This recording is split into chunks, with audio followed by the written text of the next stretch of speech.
And good afternoon.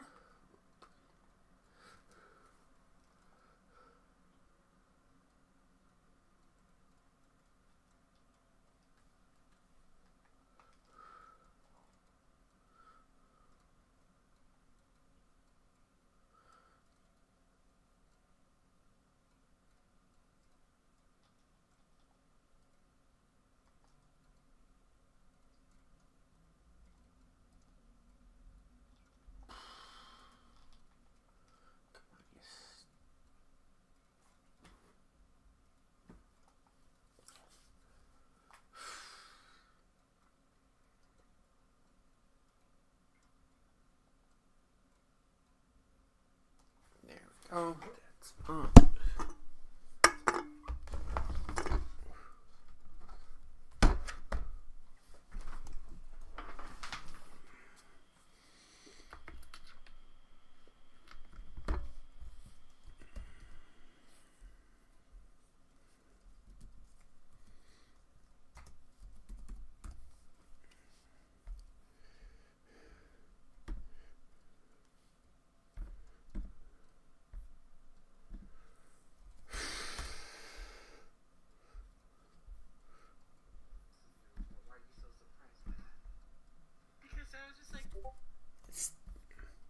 Should turn off the volume.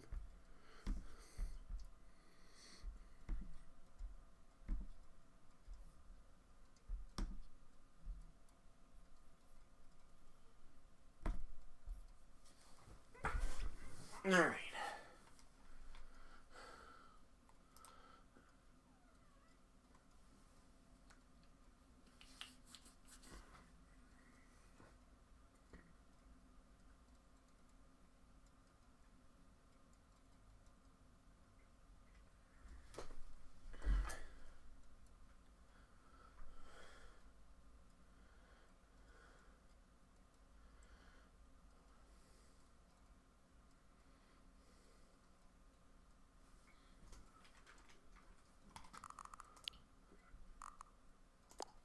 English.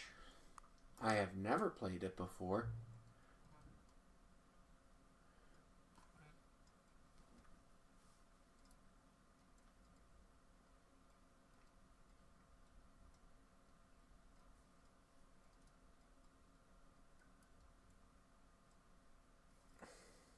Really?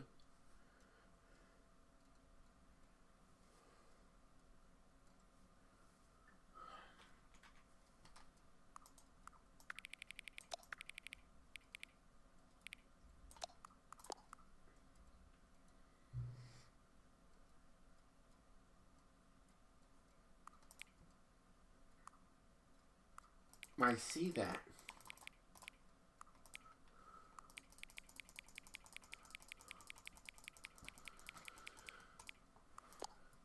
It's currently 3:24. Okay.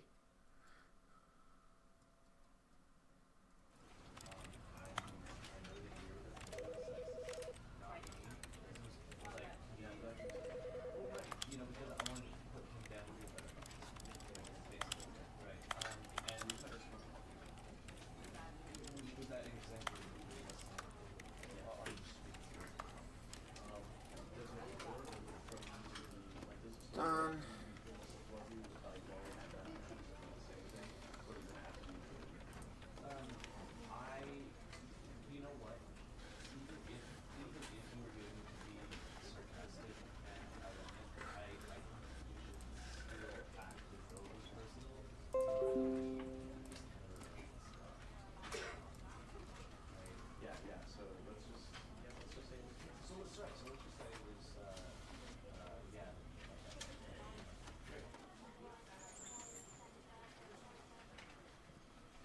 Didn't want to even do setup prior.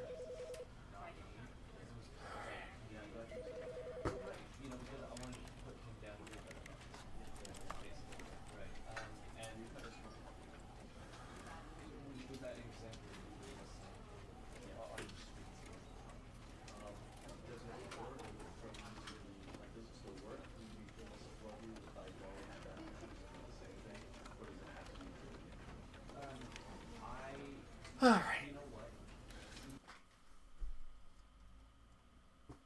And now we've gone in. This is the story of a man named Stanley. Mm-hmm. That seems reasonable. Stanley worked for a company in a big building where he was employee number 427. Employee number 427's job was simple. He sat at his desk in room 427 and he pushed buttons on a keyboard. Orders came to him through a monitor at his desk, telling him what buttons to push, how long to push them, and in what order. This is what employee 427 did every day of every month of every year. And although others might have considered it soul-rending, Stanley relished every moment that the orders came in, as though he had been made exactly for this job. And Stanley was happy. And then one day, something very peculiar happened. Something that would forever change Stanley. Something he would never quite forget. He had been at his desk for nearly an hour when he realized that not one single order had arrived on the monitor for him to follow. No one had showed up to give him instructions, call a meeting, or even say hi. Never in all his years at the company had this happened, this complete isolation. Something was very clearly wrong. Shocked, frozen solid, Stanley found himself unable to move for the longest time. But as he came to his wits and regained his senses, he got up from his desk and stepped out of his office. Here we go. Alright, I'll just leave it in the middle. It's in the top right. Alright.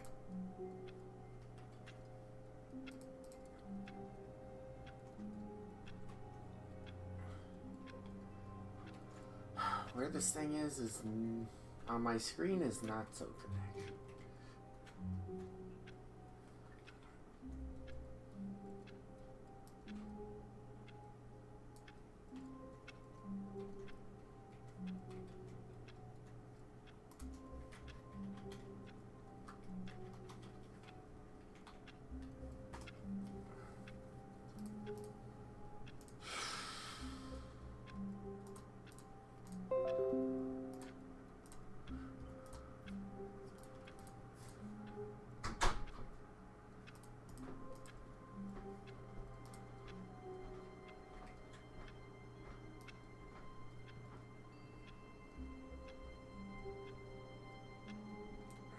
Alright.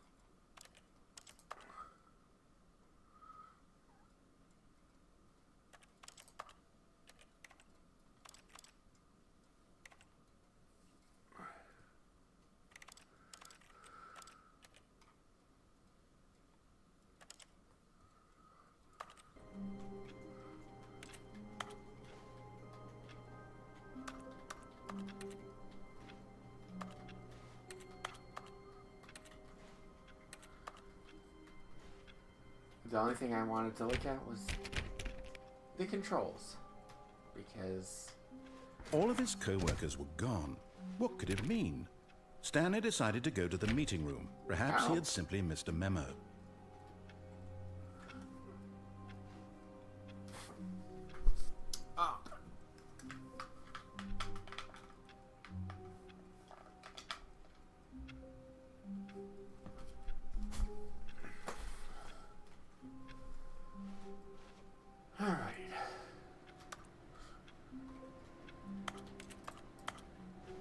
No matter how hard Stanley looked, he couldn't find a trace of his co-workers. It's almost like they just vanished. 432 doesn't even have a computer.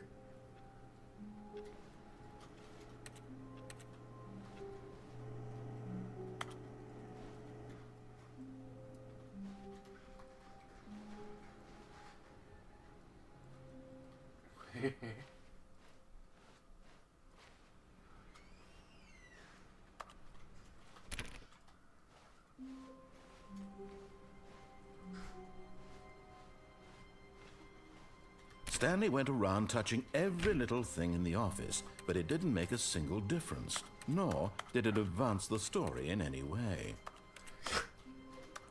Wow, I feel called out.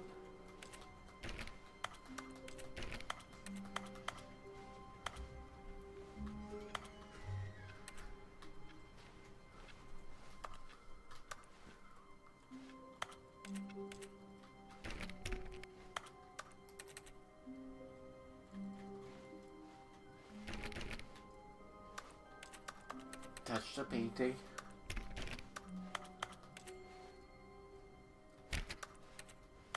When Stanley came to a set of 2 open doors, he entered the door on his left. Nah, that don't seem right. This was not the correct way to the meeting room, and Stanley knew it perfectly well.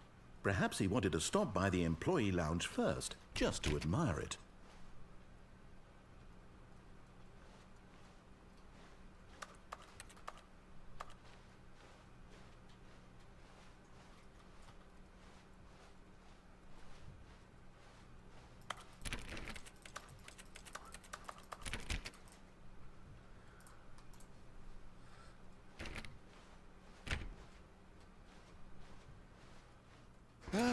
Yes, truly a room worth admiring.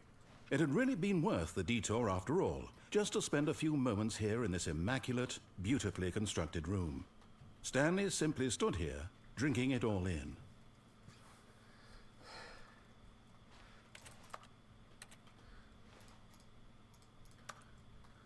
Yes, really, really worth it being here in the room. A room so utterly captivating that even though all your co-workers have mysteriously vanished, No. here you sit looking at these chairs Yes. and some paintings. Really worth it. But eager to get back to business, Stanley took the first open door on his left. It's not letting me jump.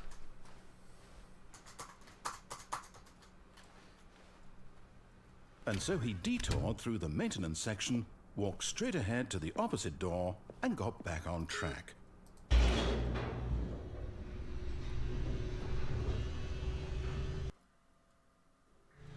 But Stanley didn't want to go back to the office.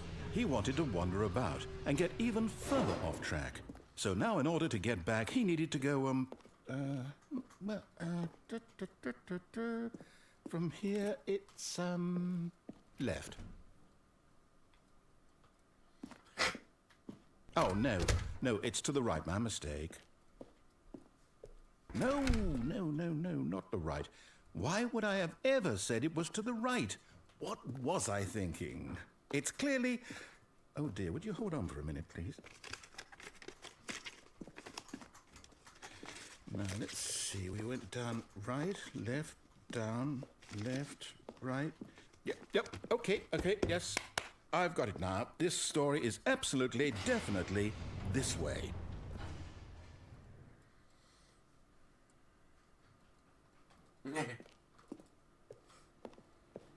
That's a car.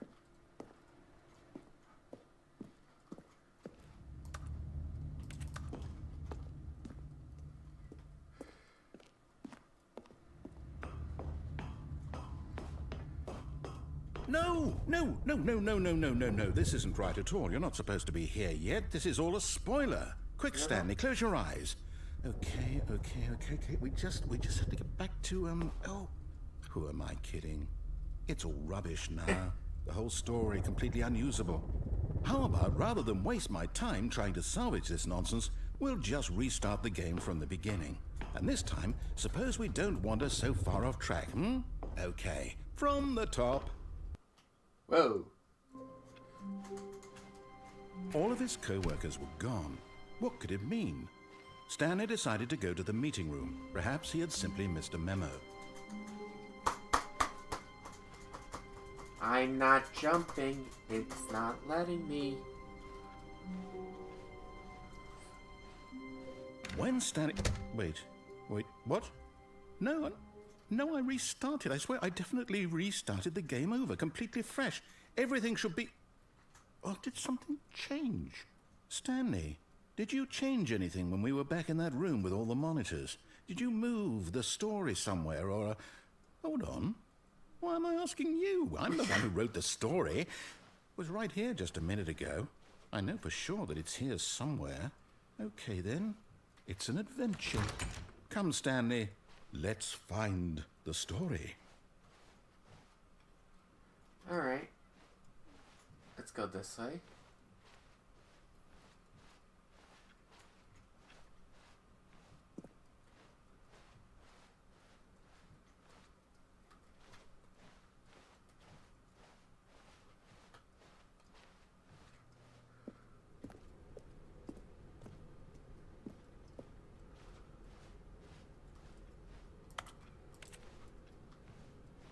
I'll say it.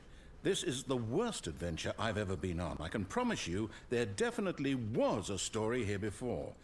Do we need to restart the game again? Well, I find it unlikely that we'll ever progress by starting over and over again, but it's got to be better than this. Okay, let's give it a shot. Why not? All of his co-workers were gone. What could it mean? Stanley decided to go to the meeting room. Perhaps he had simply missed a memo.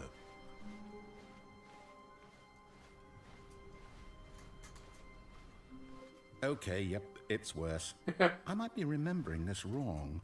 It's possible the story is back where we just came from. Why don't we go back the other direction and see if we missed anything? Okay. Now we're going back.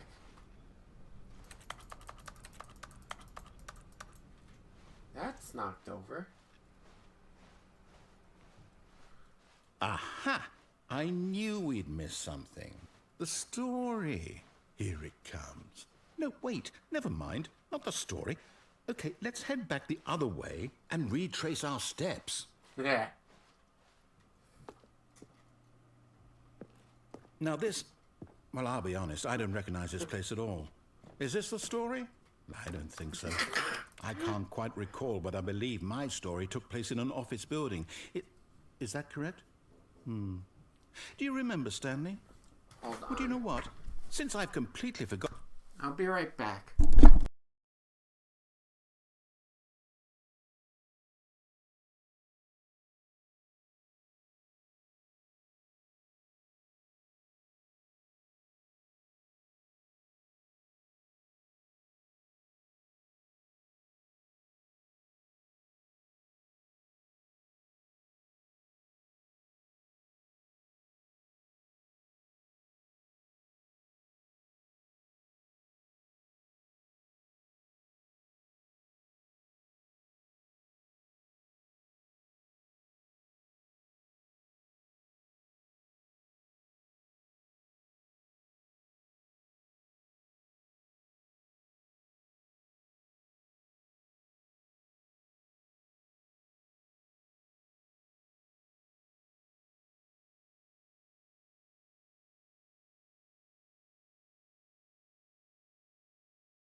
What we were supposed to be doing. How about this? You win! Congratulations! I know you put in a lot of hard work, and it really paid off, so good job. Oh, no. No, I don't feel right about this at all. We both know you didn't put in any actual work for that win. Some people win fair and square, and this was not one of those situations. Okay, I'm getting weirded out by whatever this place is. I don't care what might happen this time. I have to restart. All right, I've got a solution. This time, to make sure we don't get lost, I've employed the help of the Stanley Parable Adventure Line. Just follow the line. How simple is that?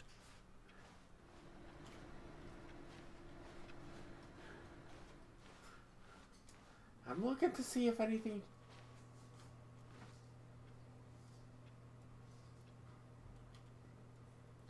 That's not originally how it happened. I'm going the original way.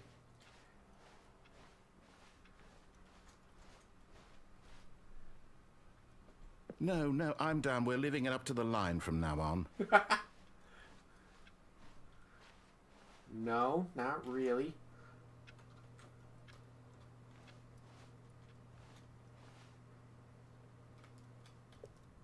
Aww. Alright.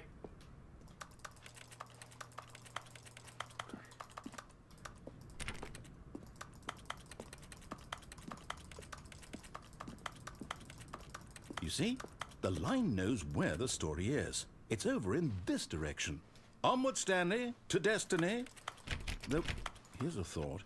Wouldn't wherever we end up be our destination, even if there's no story there? Or to put it another way, is the story of no destination still a story? Simply by the act of moving forward, are we implying a journey such that a destination is inevitably conjured into being via the very manifestation of the nature of life itself? Okay, Stanley, I need to follow this train of thought for a minute. Just stick with me. Now, we can both agree that the nature of existence is in fact a byproduct of one's subjective experience of that existence, right? Okay. Now, if my experience of your existence rests inside of your subjective experience of this office, is this office, in fact, the skeleton of my own relative experiential mental subjective construct? Whoa. Hang on. That got a bit weird back there. Well, I'd like to apologize. Not sure where I was going with all that. You know what? I think what we need right now is a bit of music to lighten the mood.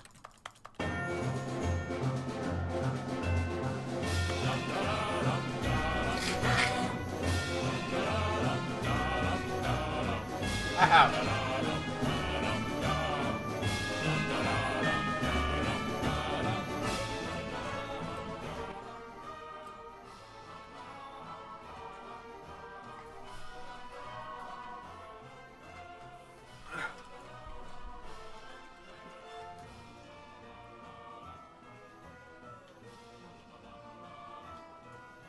I turned it lower. Is it much better?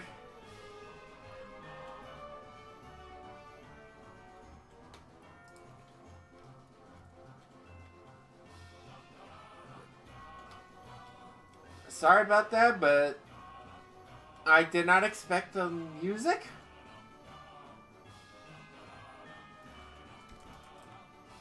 Because I know nothing about this game as per the viewer's request.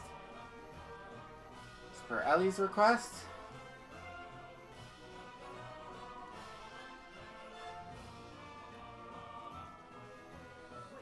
Cut the music. Go back and look at that fern. Stanley, this fern will be very important later in the story. Make sure you study it closely and remember it carefully. You won't want to miss anything.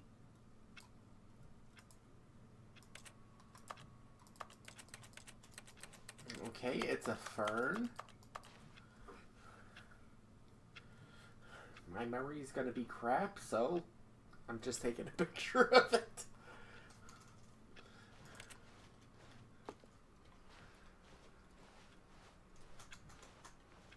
Wait, what? We're back at the office? No. Line, you do know we're looking for the Stanley Parable, right? The story? Is any of this ringing a bell? Wait, if I came... Wait, what?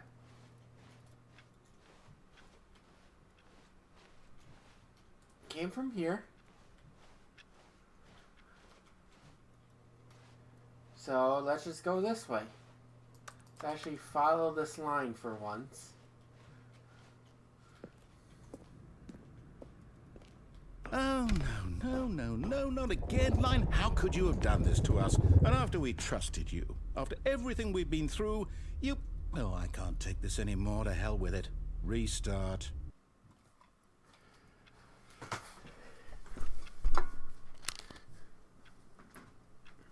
I did not expect that.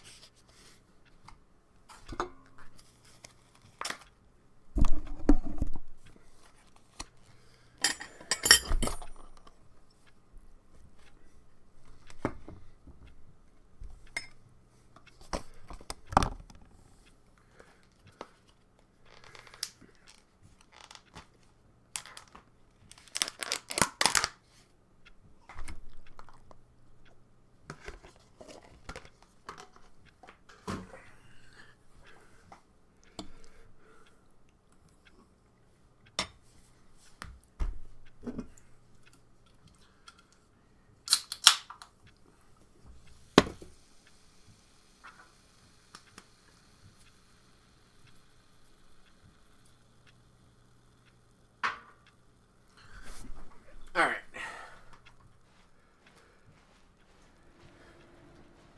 You know what, Stanley? I say forget the adventure line. What's it ever done for us? We're intelligent people, right? Why can't we make up our own story? Something exciting, daring, mysterious. Ooh, this all sounds perfectly doable. Why don't we simply start wandering in, well, I don't know. How about this direction? Okay.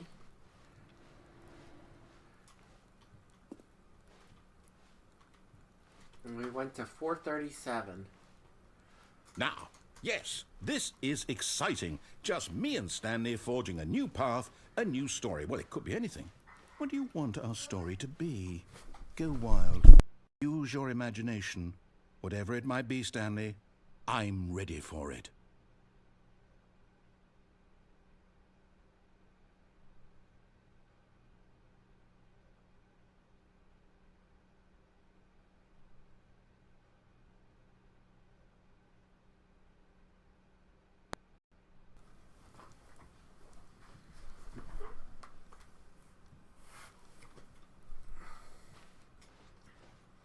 It's been a while. I do have it. That's perfectly fine. Oh, no, not you again. Oh! Stanley, I'd also like to veto the line from having any role in our awesome new story. No lines or monitor rooms. Just don't acknowledge it, and we should be fine.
Rio, stop that.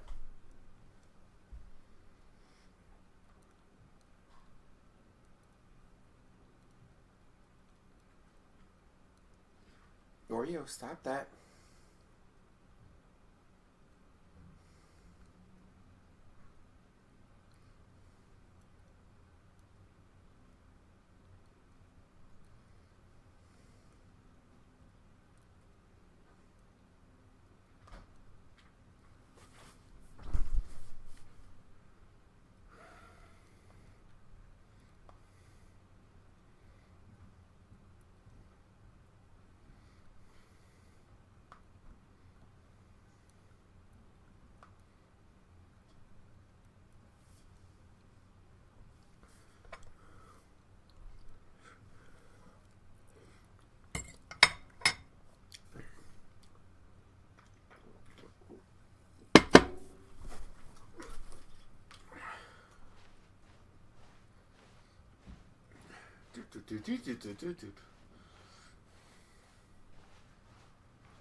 Okay, the line is gone.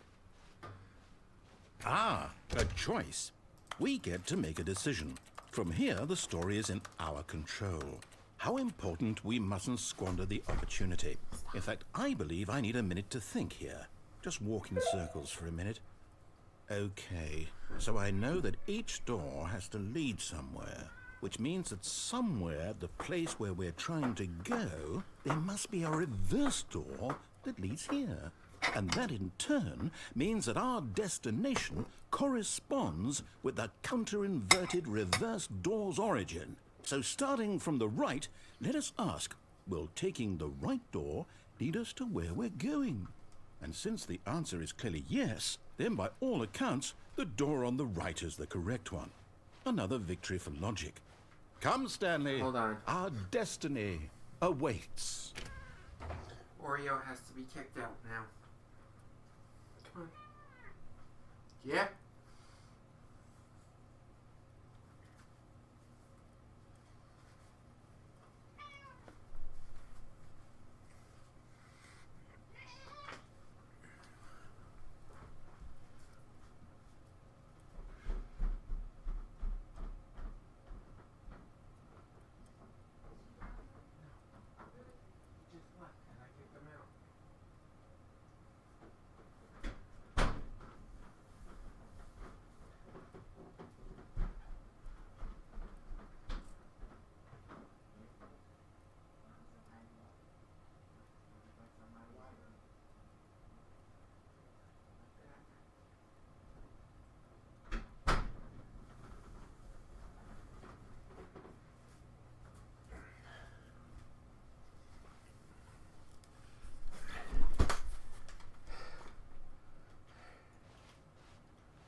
Oh, hold up, what's this? The confusion ending. You're telling me that's what this is? It's all one giant ending? And we're supposed to restart the game, what, eight times? That's really how all this goes? It's all determined? So now, according to the schedule, I restart again. Then what? Am I just supposed to forget? Well, what if I don't want to forget? My mind goes blank simply because it's written here on this thing, wall. Well, who consulted me? Why don't I get to decide? Why don't I get a say in all of this? Is it really? No, it can't be. I don't want it to be. I don't want the game to keep restarting. I don't want to forget what's going on. I don't want to be trapped like this. I won't restart the game. I won't do it. I won't do it. I won't do it. And the timer stopped? Does that mean, did we do it? Did we break the cycle? The, whatever it is that made this schedule? How would we even know? Will someone come for us? Will something happen? So, okay. I guess now we just wait, you know. I suppose in some way that this is a kind of story, wouldn't you agree?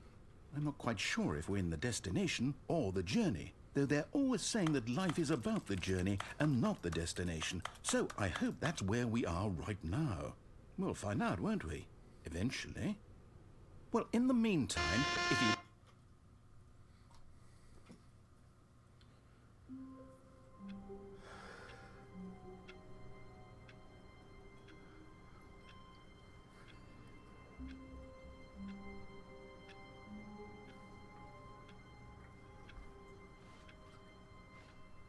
All of his co-workers were gone.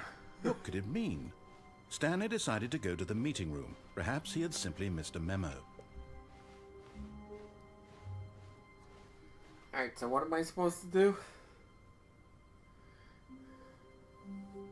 Okay, I have to be prevented. When Stanley came to a set of 2 open doors, he entered the door on his left. Alright, I'm actually gonna listen to him. This time, yeah. Yet there was not a single person here either. Feeling a wave of disbelief, Stanley decided to go up to his boss's office hoping he might find an answer there.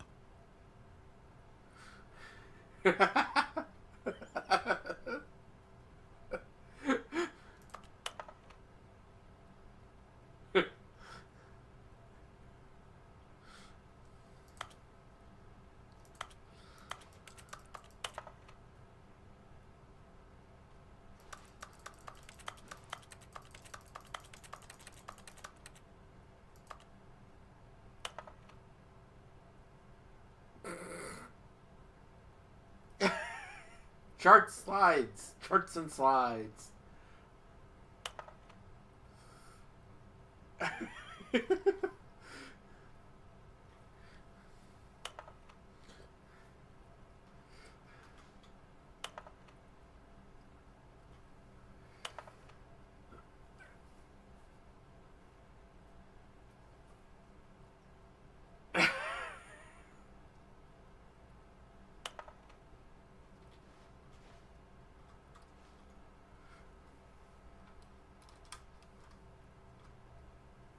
I'm watching the slides. I went back to the slides. Plant life. Less air.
Alright.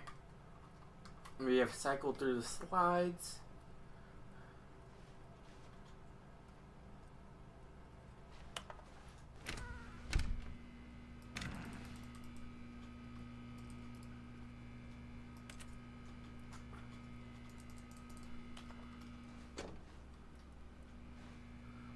Stanley stepped into the broom closet, but there was nothing here, so he turned around and got back on track.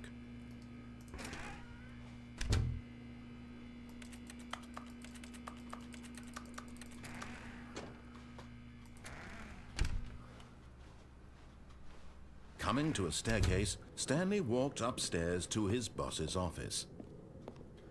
Yeah,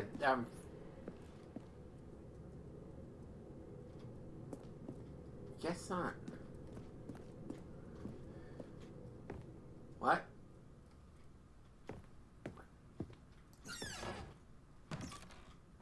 Executive bathroom.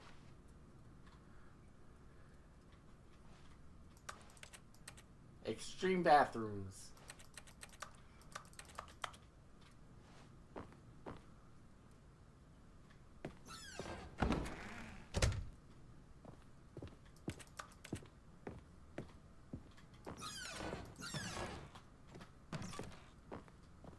What?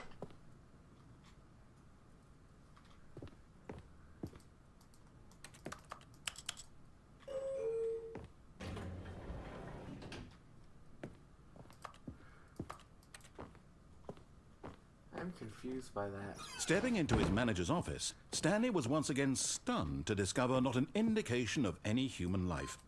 Shocked, unraveled, Stanley wondered in disbelief who orchestrated this. What dark secret was being held from him? What he could not have known was that the keypad behind the boss's desk guarded the terrible truth that his boss had been keeping from him.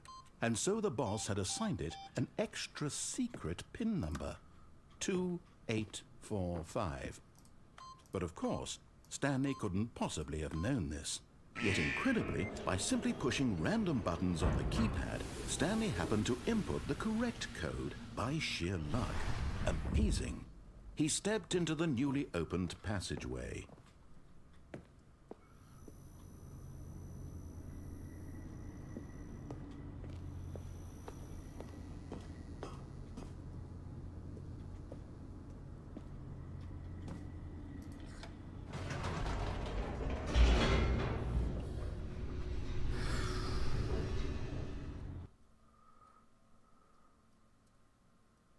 Descending deeper into the building, Stanley realized he felt a bit peculiar. It was a stirring of emotion in his chest, as though he felt more free to think for himself, to question the nature of his job. Why did he feel this now, when for years it had never occurred to him? This question would not go unanswered for long.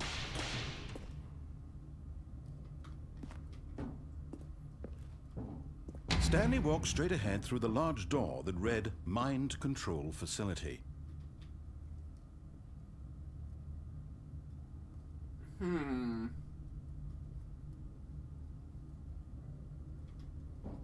Right, listening to the guy.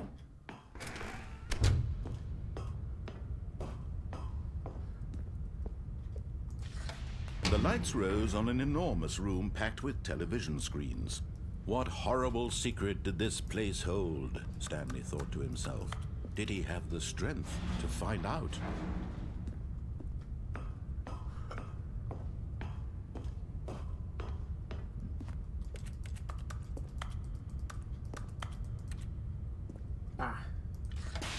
Now the monitors jumped to life, their true nature revealed.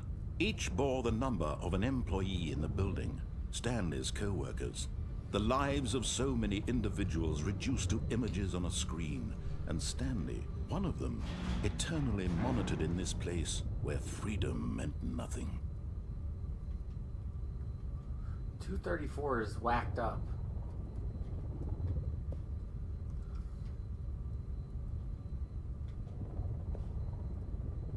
.104 is fired. That one is fired. Possibly 601.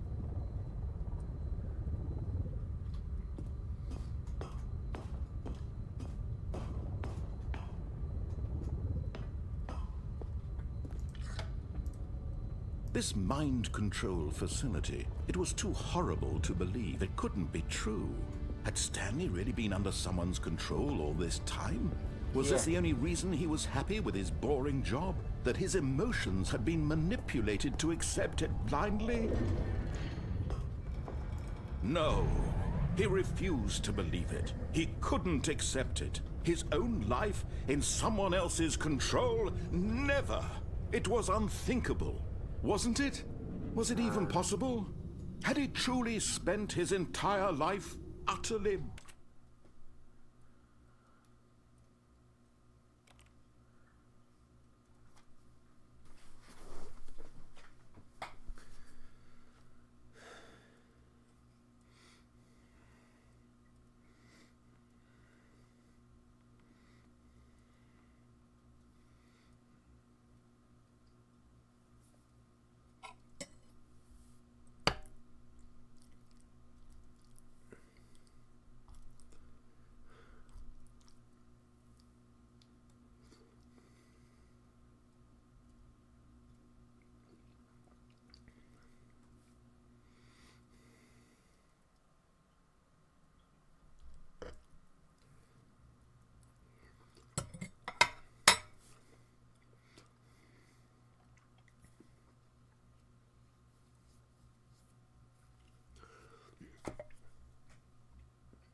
Alright.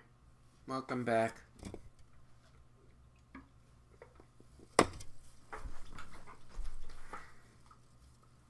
Blind to the world?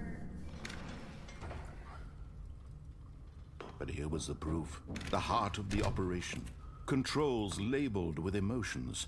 Happy, or sad, or content. Walking, eating, working. All of it monitored and commanded from this very place. And as the cold reality of his past began to sink in, Stanley decided that this machinery would never again exert its terrible power over another human life. For he would dismantle the controls once and for all.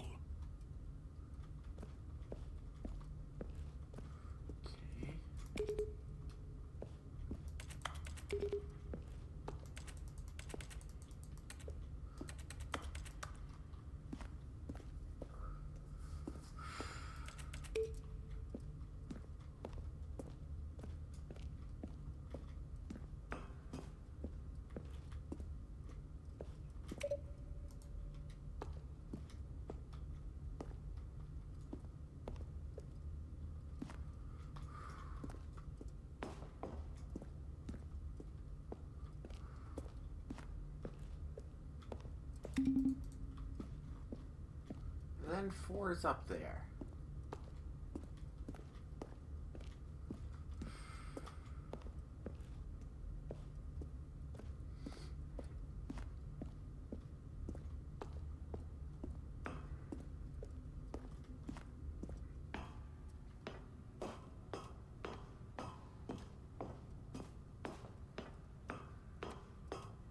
And when at last he found the source of the room... Oh, Stanley, you didn't just activate the controls, did you? After they kept you enslaved all these years, you go and you try to take control of the machine for yourself. Is that what you wanted? Control? Oh, Stanley, I applaud your effort, I really do. But you need to understand, there's only so much that machine can do. You were supposed to let it go. Turn the controls off and leave. If you want to throw my story off track, you're going to have to do much better than that. I'm afraid you don't have nearly the power you think you do. For example, and I believe you'll find this pertinent, Stanley suddenly realized he had just initiated the network's emergency detonation system. In the event that this machine is activated without proper DNA identification, nuclear detonators are set to explode, eliminating the entire complex. Damn! On until detonation then, let's say, 2 minutes. Now this is making things a little more fun, isn't it, Stanley? It's your time to shine. You are the star. It's your story now. Shape it to your heart's desires. Oh, this is much better than what I had in mind. What a shame we have so little time left to enjoy it. Mere moments until the bomb goes off. But what precious moments each one of them is. More time to talk about you, about me, where we're going, what all this means. Nope. I barely know where to start. What's that? You'd like to know where your co-workers are? A moment of solace before you're obliterated? All right, I'm in a good mood. You're gonna die anyway. I'll tell you exactly what happened to them. I erased them. I turned off the machine. I set you free. Of course, that was merely in this instance of the story. Sometimes when I tell it, I simply let you sit there in your office forever, pushing buttons endlessly and then dying alone. Other times, I let the office sink into the ground, swallowing everyone inside, or I let it burn to a crisp. I have to say this, though, this version of events has been rather amusing. Watching you try to make sense of everything and take back the control wrested away from you, it's quite rich. I almost hate to see it go. But I'm sure whatever I come up with on the next go-around will be even better. My goodness, only 34 seconds left. But I'm enjoying this so much. You know what? To hell with it. I'm going to put some extra time on the clock, why not? These are precious additional seconds, Stanley. Time doesn't grow on trees. Oh dear me, what's the matter, Stanley? Is it that you have no idea where you're going or what you're supposed to be doing right now? Or did you just assume when you saw that timer that something in this room was capable of turning it off? I mean, look at you. running from button to button, screen to screen, clicking on every little thing in this room.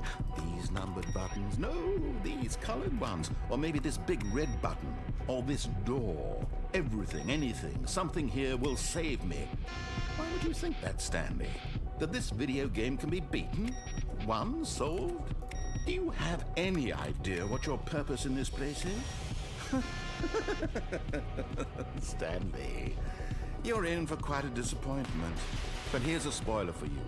That timer isn't a catalyst to keep the action moving along. It's just seconds ticking away to your death. You're only still playing instead of watching a cutscene because I want to watch you for every moment that you're powerless, to see you made humble. This is not a challenge, it's a tragedy. You wanted to control this world, that's fine. But I'm going to destroy it first, so you can't. Take a look at the clock, Stanley. That's 30 seconds you have left to struggle. 30 seconds until a big boom and then nothing. No ending here, just you being blown to pieces. Will you cling desperately to your frail life, or will you let it go peacefully? Another choice. Make it count, or don't. It's all the same to me, all a part of the joke. And believe me, I will be laughing at every second of your inevitable life from the moment we fade in until the moment I say, happily ever after.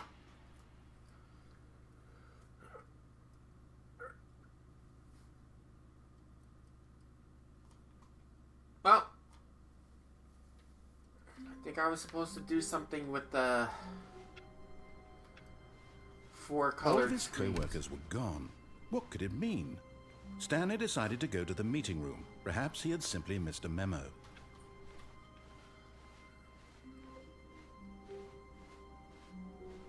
When Stanley came to a set of 2 open doors, he entered the door on his left.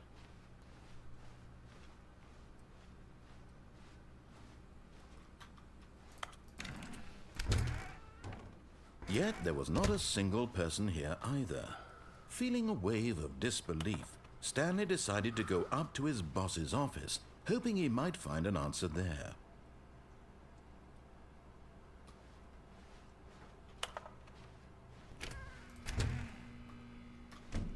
Oh no, no, not again. I won't be part of this. I'm not going to encourage you. I'm not going to say anything at all.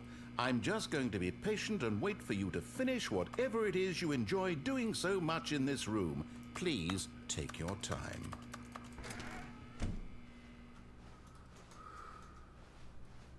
Coming to a staircase, Stanley walked upstairs to his boss's office.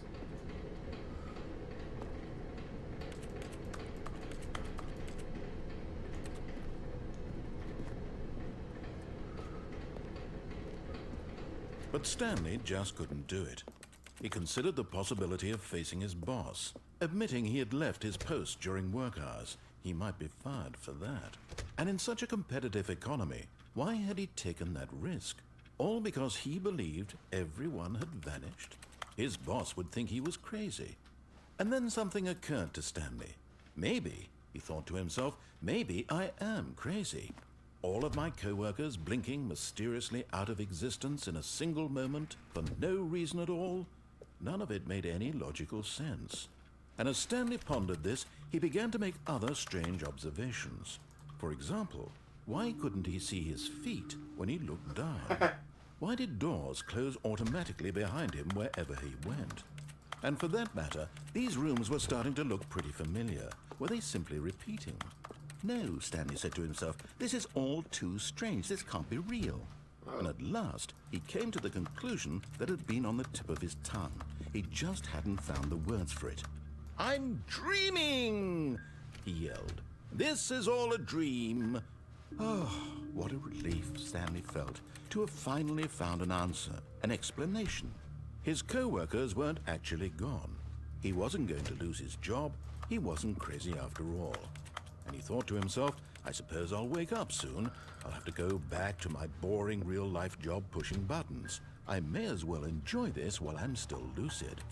So, he imagined himself flying and began to gently float above the ground. Then he imagined himself soaring through space on a magical starfield, and it too appeared. It was so much fun. and Stanley marveled that he had still not woken up. How was he remaining so lucid? And then perhaps the strangest question of them all entered Stanley's head. One he was amazed he hadn't asked himself sooner. Why is there a voice in my head dictating everything that I'm doing and thinking? Now the voice was describing itself being considered by Stanley, who found it particularly strange. I'm dreaming about a voice describing me, thinking about how it's describing my thoughts, he thought. And while he thought it all very odd and wondered if this voice spoke to all people in their dreams, the truth was that, of course, this was not a dream. How could it be? Was Stanley simply deceiving himself, believing that if he's asleep, he doesn't have to take responsibility for himself? Stanley is as awake right now as he's ever been in his life. Now, hearing the voice speak these words was quite a shock to Stanley. After all, he knew for certain, beyond a doubt, that this was in fact a dream. Did the voice not see him float and make the magical stars just a moment ago? How else would the voice explain all that? This voice was a part of himself too. Surely, if he could just... He would prove it. He would prove that he was in control, that this was a dream. So he closed his eyes gently, and he invited himself to wake up. He felt the cool weight of the blanket on his skin, the press of the mattress on his back, the fresh air of a world outside this one. Let me wake up, he thought to himself. I'm through with this dream. I wish it to be over. Let me go back to my job. Let me continue pushing the buttons. Please, it's all I want. I want my apartment, and my wife, and my job. All I want is my life exactly the way it's always been. My life is normal. I am normal. Everything will be fine. I am okay.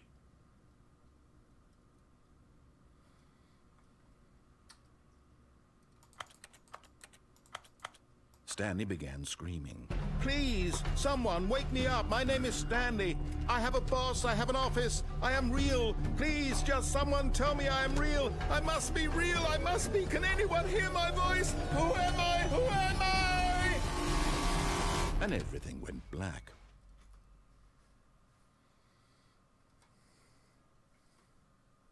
This is the story of a woman named Mariella. What? Mariella woke up on a day like any other. She arose, got dressed, gathered her belongings, and walked to her place of work. But on this particular day, her walk was interrupted by the body of a man who had stumbled through town talking and screaming to himself, and then collapsed dead on the sidewalk. Damn. And although she would soon turn to go call for an ambulance, for just a few brief moments, she considered the strange man. He was obviously crazy. This much she knew. Everyone knows what crazy people look like. And in that moment, she thought to herself how lucky she was to be normal. I am sane. I am in control of my mind. I know what is real and what isn't. It was comforting to think this, and in a certain way, seeing this man made her feel better.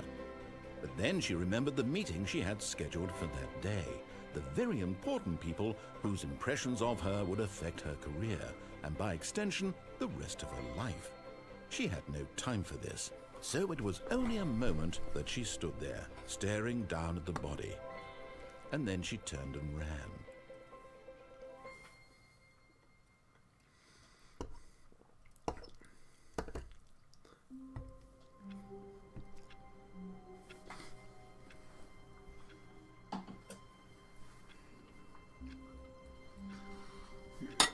And we're back in the office.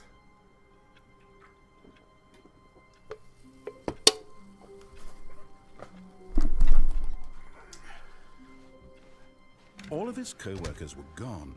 What could it mean? Stanley decided to go to the meeting room. Perhaps he had simply missed a memo.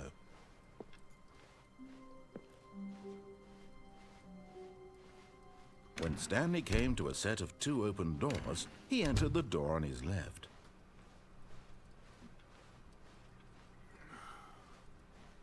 Yet there was not a single person here either.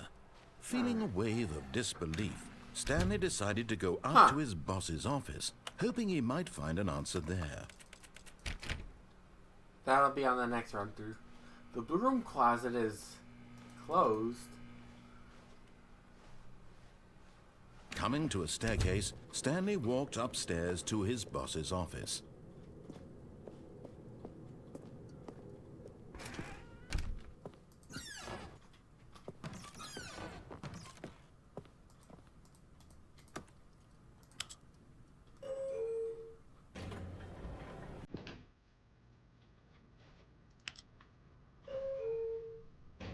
Elevator.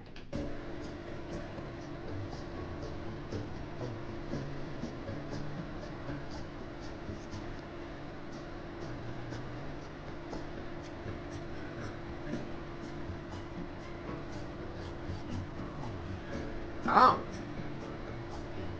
The elevator? Yes.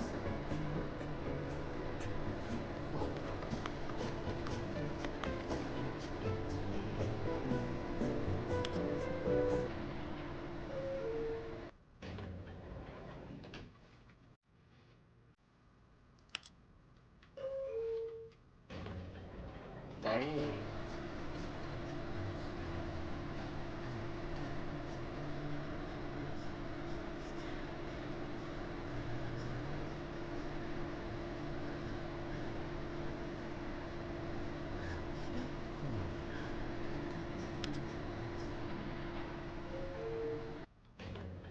Okay, the elevator doesn't seem to go anywhere. Stepping into his manager's office, Stanley was once again stunned to discover not an indication of any human life. What could it mean? Stanley wondered aloud to nobody. He began wildly tearing through papers on the boss's desk, pulling books off the shelf, looking behind paintings, desperate for clues to his situation. But his attention was caught by a keypad behind the boss's desk. What could its purpose be? In fact, this keypad guarded the terrible secret that lay buried below. Stanley was in such a rush to get through the story as quickly as possible, he didn't even have a single minute to just let the narrator talk. That kind of anxiety isn't healthy, so he relaxed for a few moments with some calming New Age music. No,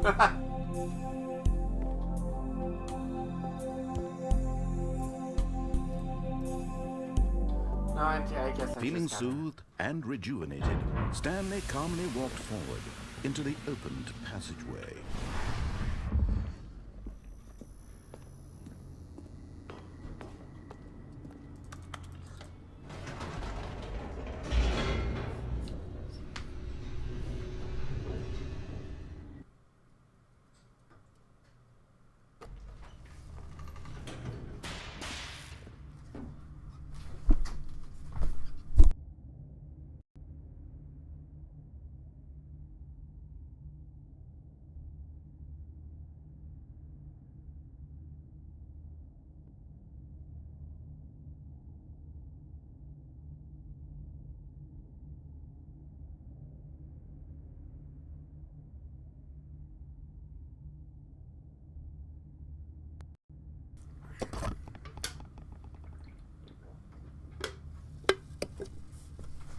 Okay.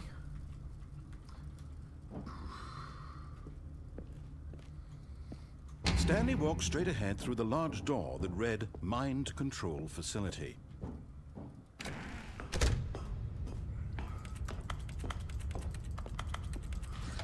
The lights rose on an enormous room packed with television screens. What horrible secret did this place hold? Stanley thought to himself. Did he have the strength to find out?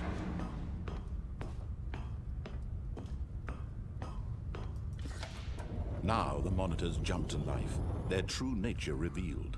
Each bore the number of an employee in the building, Stanley's co-workers. The lives of so many individuals reduced to images on a screen, and Stanley, one of them, eternally monitored in this place where freedom meant nothing.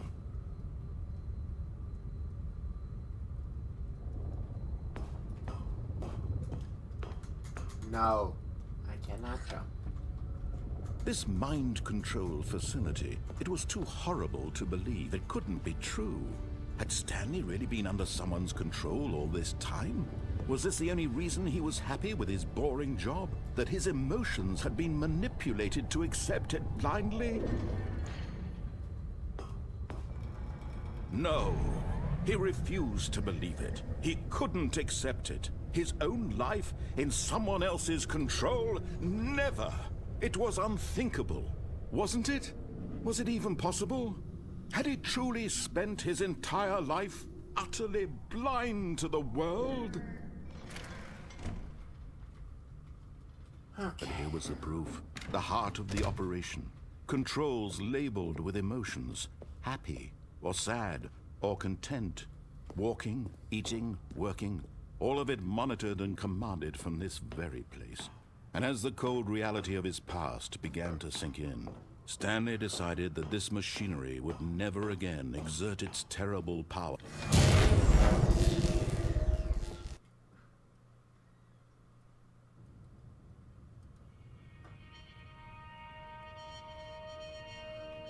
Now you've turned it off.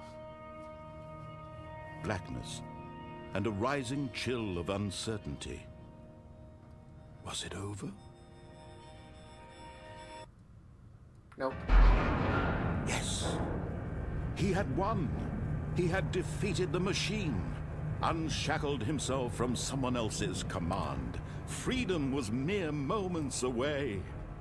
And yet, even as the immense door slowly opened, Stanley reflected on how many puzzles still lay unsolved.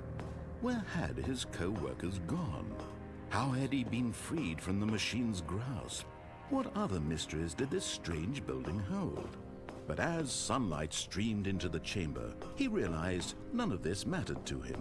For it was not knowledge or even power that he had been seeking, but happiness. Perhaps his goal had not been to understand, but to let go. No longer would anyone tell him where to go, what to do, or how to feel. Whatever life he lives, it will be his. And that was all he needed to know. It was perhaps the only thing worth knowing. Stanley stepped through the open door. Stanley felt the cool breeze upon his skin, the feeling of liberation, the immense possibility of the new path before him. This was exactly the way, right now, that things were meant to happen. And Stanley was happy.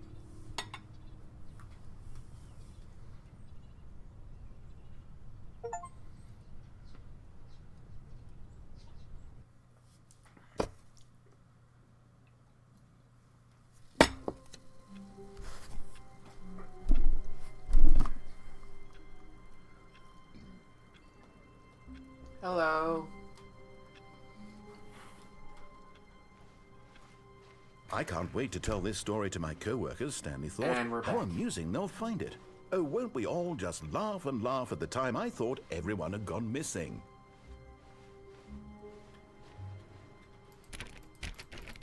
Oh, please.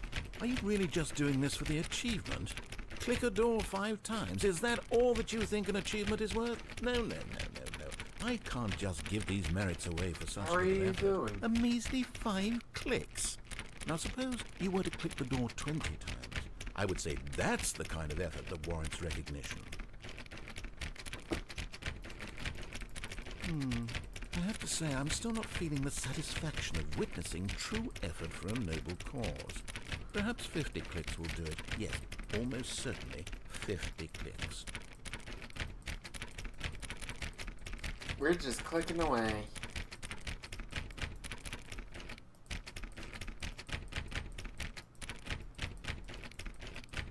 No, I'm still not feeling it. I want this achievement to doing have well. meant something. It has to be a true reward for valiant you effort. doing I want to see tonight? some hustle, Stanley. I want to see commitment, a willingness to go all the way, no matter what the cost. Why don't you go put 20 clicks into door number 417?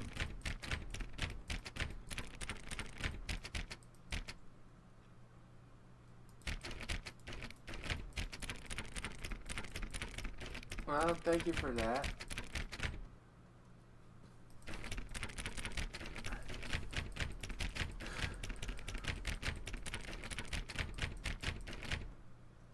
Oh, 417. Okay. I was too busy clicking.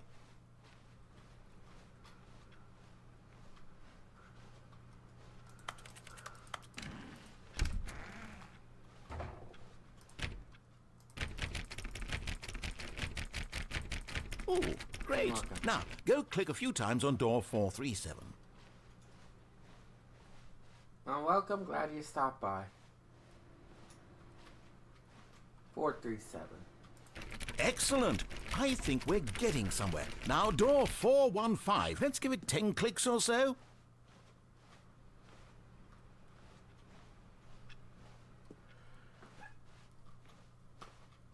Honestly, now, back to door number game. 437. It was requested that I play this by Ellie.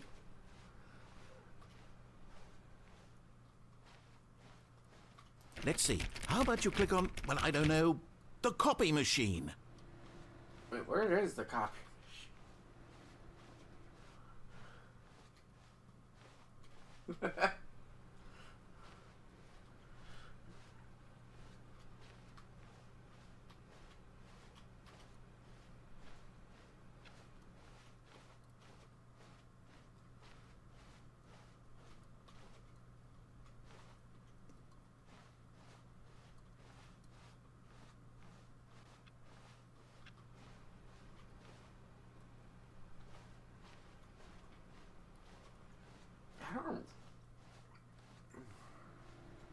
All right, back to room 417. I'm really feeling it now. I think we're getting somewhere. Yeah. Okay, now go climb on employee 419's desk.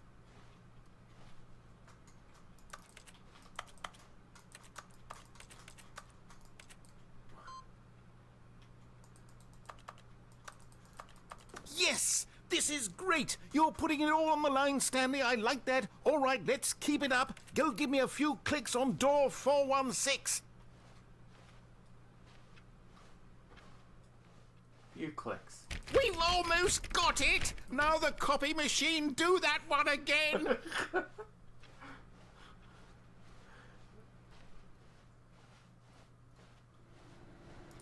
Finish it off, Stanley! 5 clicks on door 430! Yes! We did it! Oh, wow. That felt amazing.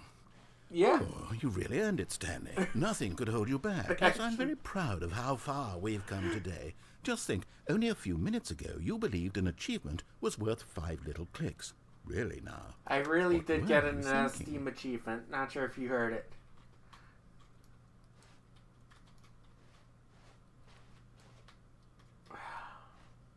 When Stanley came to a set of 2 open doors, he entered the door on his left.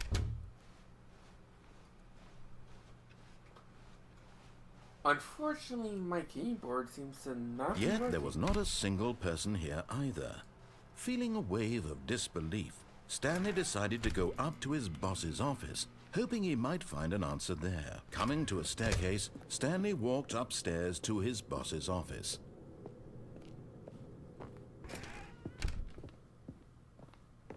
Alright. Okay, I think we all know the drill by now. Blah, blah, blah. Dark secrets, the keypad. Stanley pushes some buttons. Oh, hey, look, it's a new passageway. Kill surprise.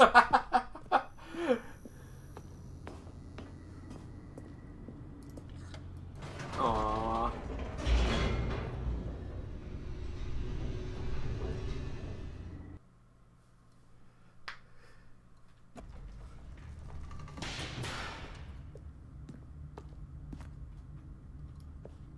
Stanley walked straight ahead through the large door that read Mind Control Facility.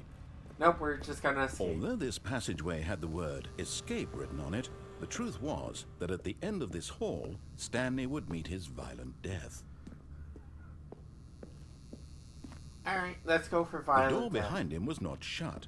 Stanley still had every opportunity to turn around and get back on track. At this point, Stanley was making a conscious, concerted effort to walk forward, and willingly confront his death.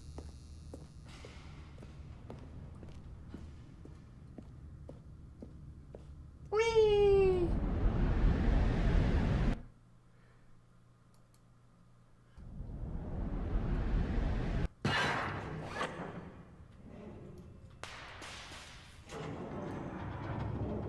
As the machine whirred into motion and Stanley was inched closer and closer to his demise, Oh, damn. he reflected that his life had been of no consequence whatsoever. Stanley can't see the bigger picture. He doesn't know the real story, trapped forever in his narrow vision of what this world is. Perhaps his death was of no great loss, like plucking the eyeballs from a blind man. And so he resigned and willingly accepted this violent end to his brief and shallow life. Farewell, Stanley.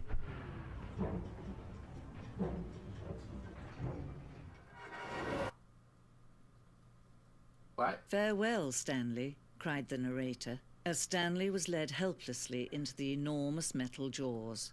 In a single visceral instant, Stanley was obliterated as the machine crushed every bone in his body, killing him instantly.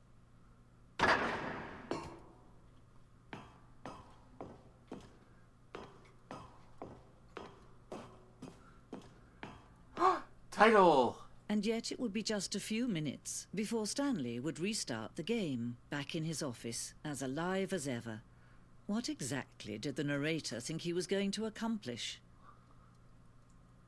When every path you can walk has been created for you long in advance, death becomes meaningless, making life the same. Do you see now? Do you see that Stanley was already dead from the moment he hit start? Huh.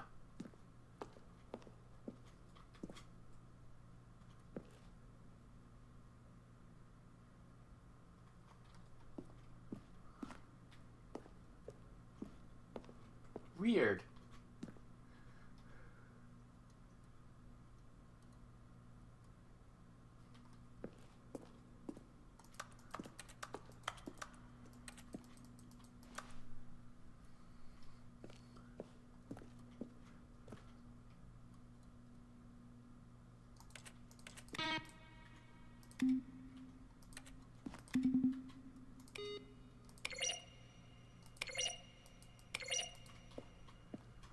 There are 42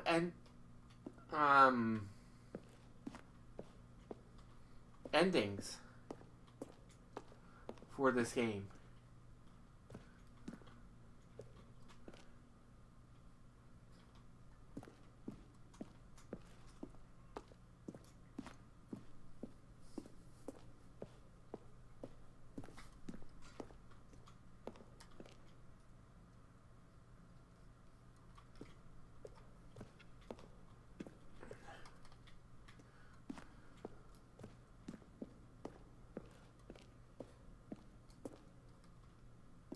To end this injustice forever.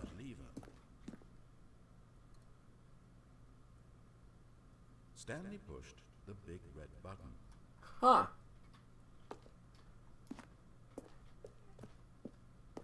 In one instance of the game,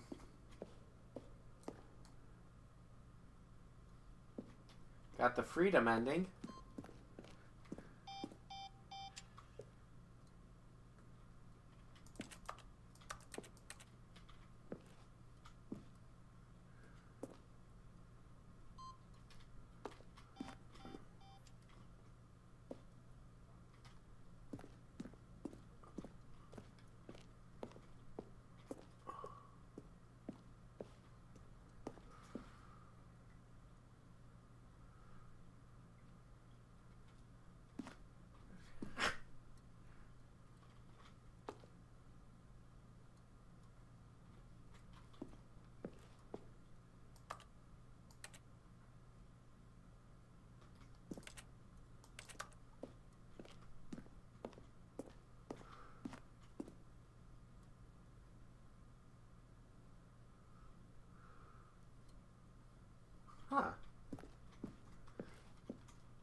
Alright. Thank you for stopping by. Thank you for following.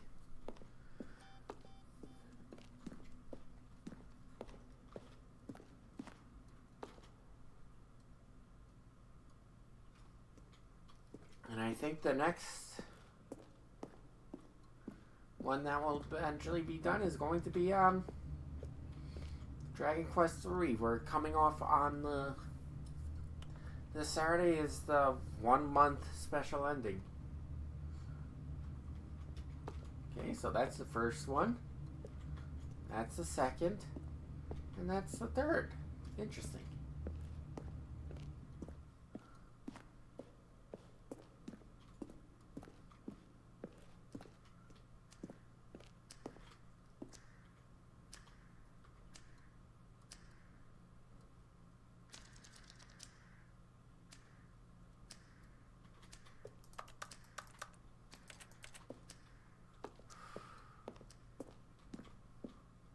Meeting room.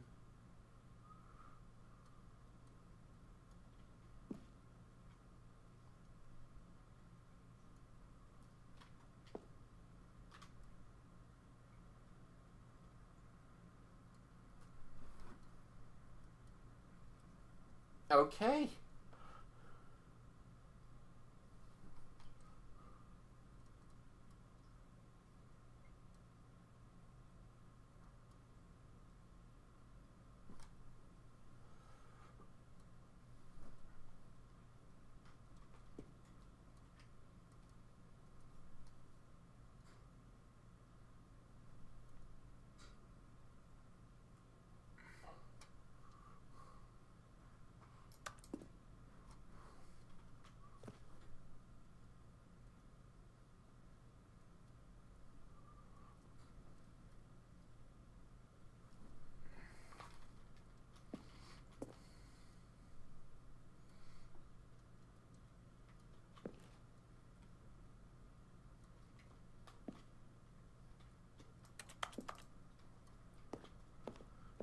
I don't know if those are separate endings or whatever.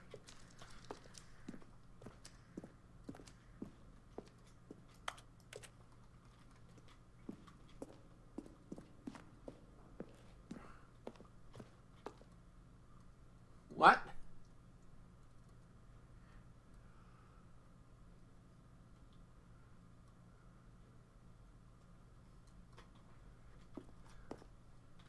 That would have been interesting.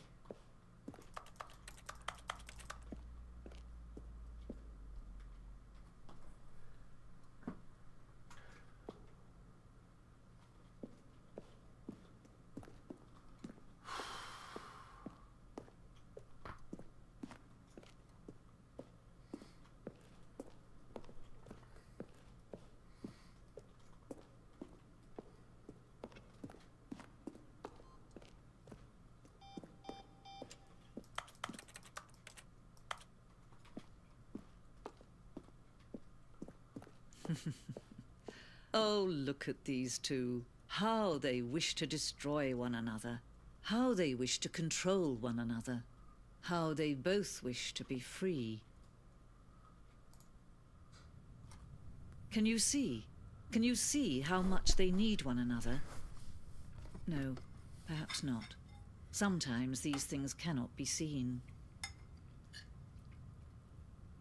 But listen to me. You can still save these two. You can stop the program before they both fail. Push escape and press quit. There's no other way to beat this game. As long as you move forward, you'll be walking someone else's path. Stop now and it'll be...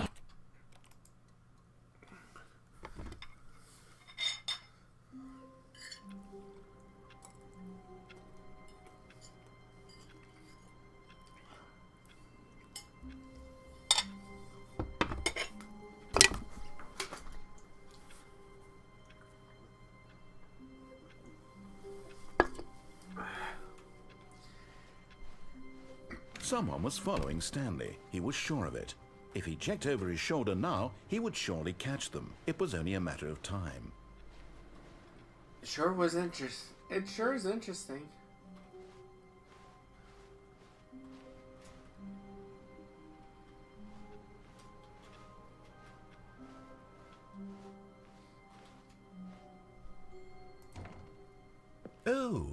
New content?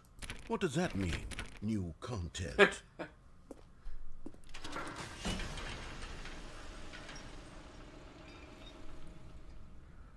Went into new content.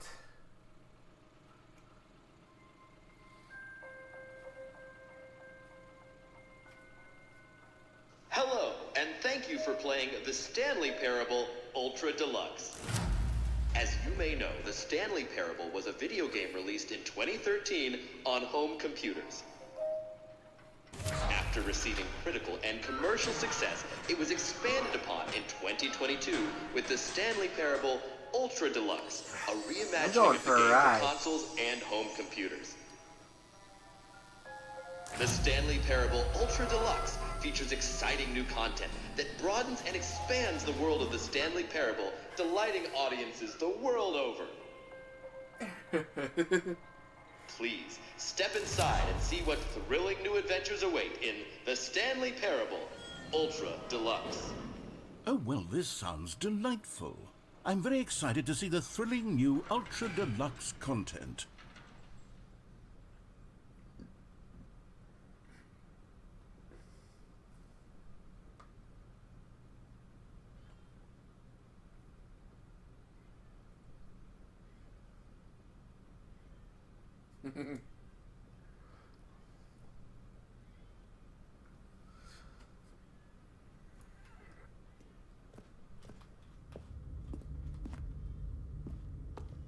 Okay, so far it's an elevator.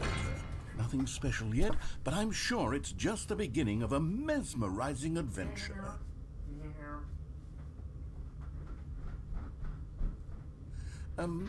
Is it broken? What's going on here? Should we be moving somewhere or... Oh, there we go. All right, finally, at long last, it's on to the new content. I've never been more ready. Let's do it. Nice.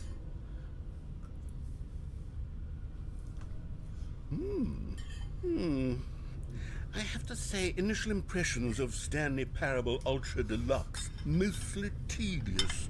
It's as if the... Oh, okay. Let's see the content. Give me the content, Stanley.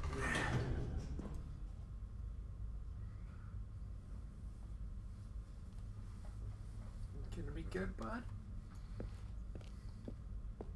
All right. All right, let's see. It's the jump circle.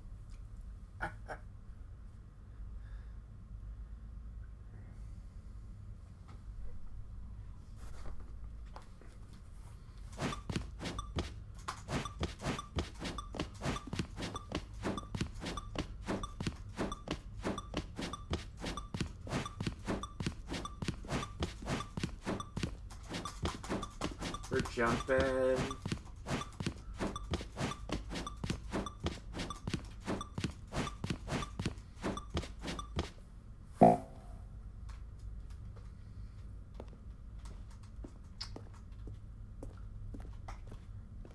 Oh, could I only jump in the circle? Is that it? Surely that's not all the new content. There has to be something else, right? Goodness. Another elevator. Stanley, I have to say, initial impressions of this game are not positive. It's just elevators and jumping. Is this what passes for exciting new content? If this is new content, then I could just read you the whole dictionary. There's 20 hours of new content right there. Hell, I could counter 30 trillion. You could put that on the box. The Stanley Parable Ultra Deluxe, now with over 1,000 hours of new content. And if... Oh, wait. There's more. Very good. Yes. I knew there had to be something else. Let's see it. I'm ready for whatever it is. That's it? Oh, you've got to be kidding me. You see, Stanley?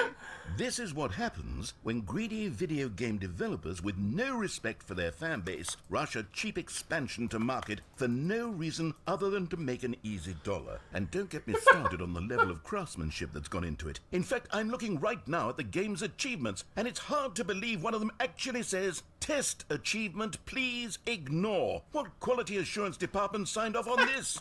I'm infuriated and I'm offended, and I intend to find these people on Twitter and hold them personally accountable. It's my fault, Stanley. I built up too much anticipation around the new content, I'm afraid. It could never have lived up to such expectations. If you're still with me, why don't we just reset the game, and we'll try to get back to what the Stanley Parable is really about. No frills, no gimmicks. Just you and me having a great time together like always. What do you say, friend?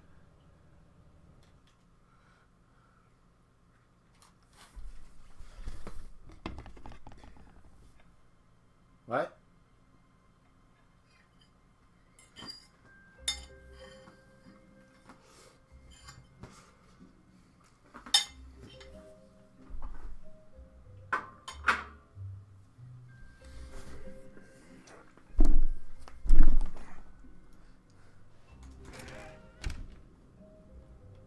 Huh? Psst! Stanley! Come over here! In the vent! I want to show you something! Alright, fine. Let's go in the vent.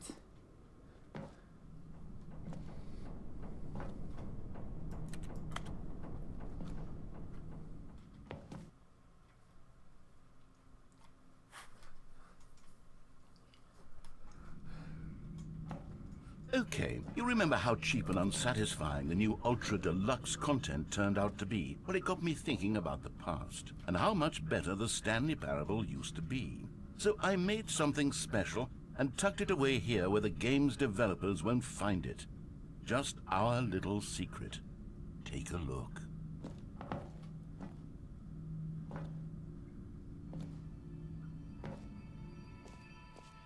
Skyrim?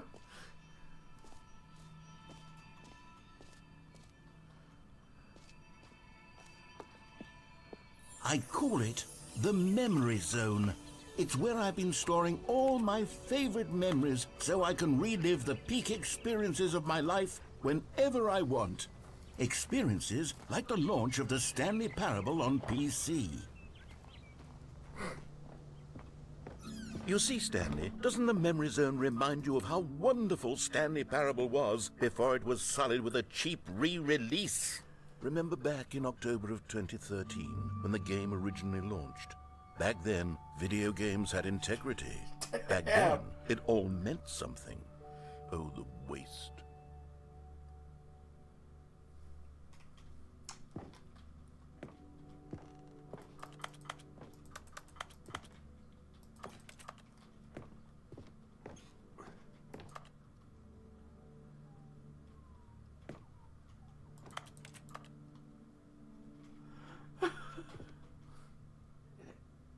Instead of The Last of Us, he put the Stanley Parable over it.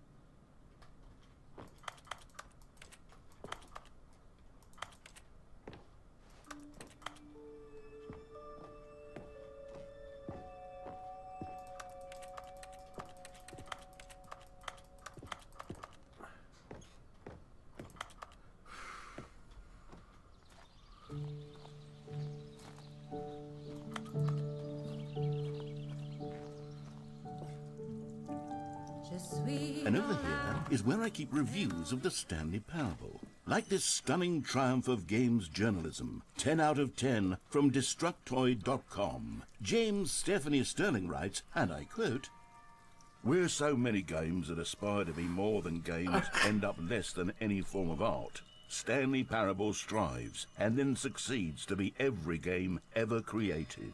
Did you hear that, Stanley? Every game ever created. That's how grand and all-encompassing the original Stanley Parable was.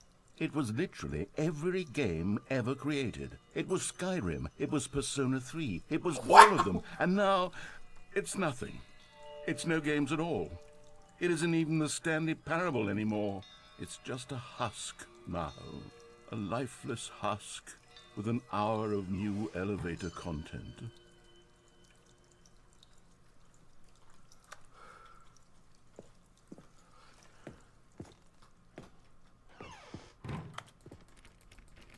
Memory Zone maintenance.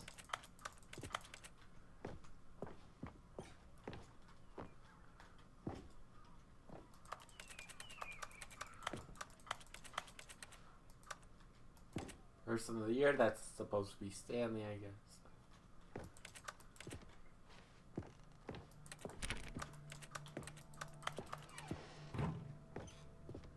Here's another moving passage, this time from GameSpot.com. Oh. The Stanley Parable is both a richly stimulating commentary on the nature of choice in games, and one that offers some of the most enjoyable, surprising, and rewarding choices I've ever been confronted with in a game. 9 out of 10. Don't you get it, Stanley? The game was perfect. It didn't need anything else. It didn't need new content. It just needed to be left alone, to spend the rest of time collecting dust in the hallowed hall of beloved video game memories.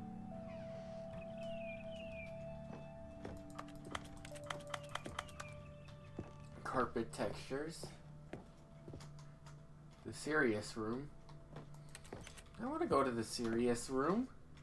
It looks so serious.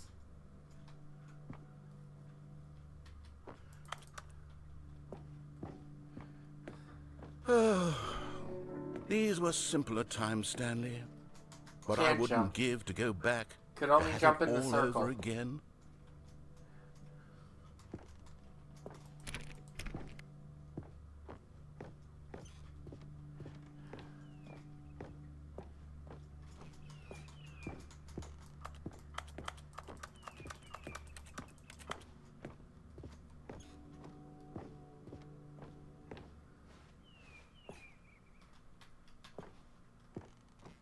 Wait, hang on.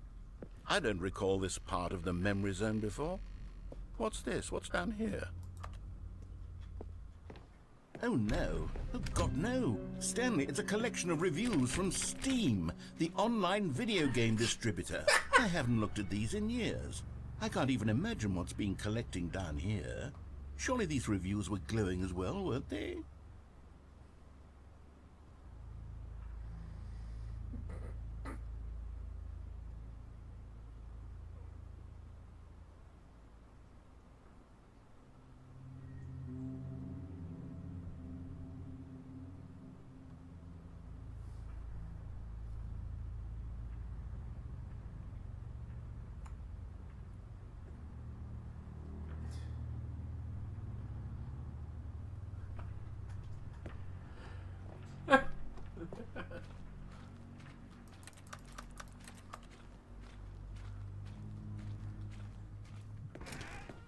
Honestly, I could not be bothered to play this game to full completion. The narrator is obnoxious and unfunny, with his humor and dialogue proving to be more irritating than entertaining. Unfunny! I'm not trying to be funny. I'm trying to make a serious work of art. I suppose I could write up a handful of gags to insert into the Stanley Parable, but the game is already such a densely layered web of profound philosophical insights that I can't even imagine where I'd have the room to stick them.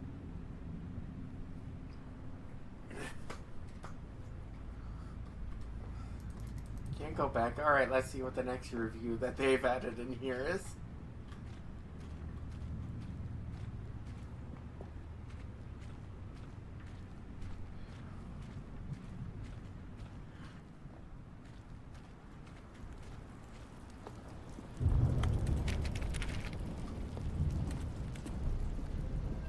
Okay, let's see what this one says.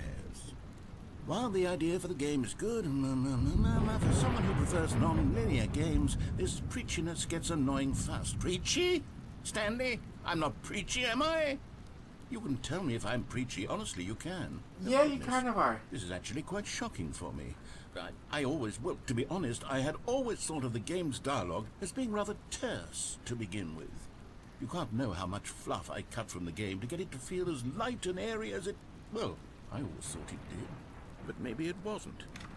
Oh dear, what an awful memory to have to hold on to. These black marks on my otherwise unimpeachable track record.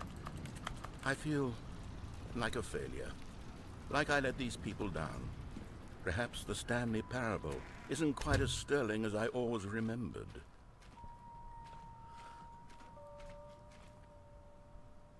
Nod the head.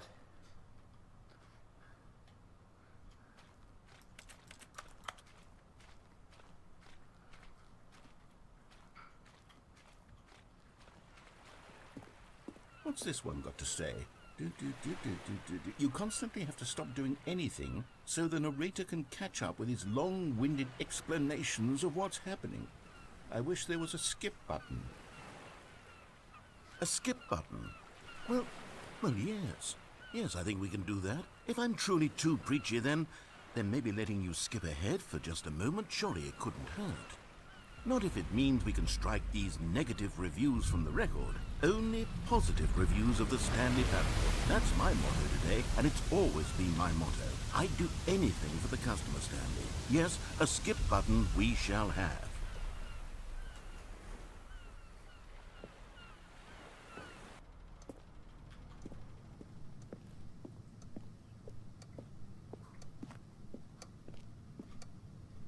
Ah. You know what I say to that?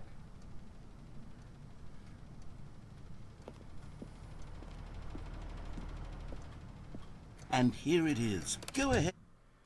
Give it a shot. Oh, you're back, you see. You were only frozen in time for a few minutes, but it was plenty of time for me to deliver a long, rambling monologue full of unnecessary... Well, there's sport. You really did catch me rambling on a bit, didn't you? But that's the power of the button. The minute I start to go off on a thoughtless display of self-absorption, it's right at your fingertips to go... Okay, welcome back, Stanley. Now, I should say that the amount of time the button has been skipping through is becoming longer and longer. That last one was, well, I want to say maybe 30, 45 minutes? It's not unendurable. Stanley, please don't push the button again. It's been 12 hours. You've just been frozen there. I don't know why the skips are getting longer, but they're really true. Oh, Stanley, you're back. What the Back. Oh, my goodness. I have someone to talk to again. Stanley, I think it's been a week. Or 2 weeks.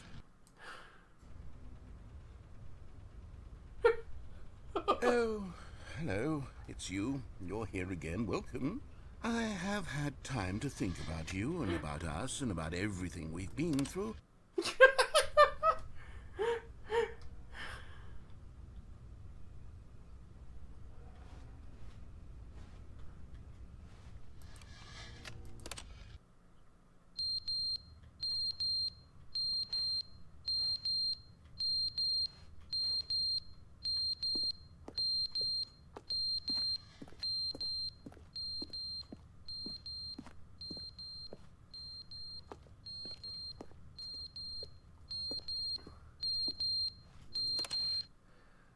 But they didn't understand the game was never meant to be funny. It was meant to have a point. It was meant to speak to the human condition. But where are the jokes? Where are the jokes? They bemoaned, they screamed, they gnashed their teeth and said...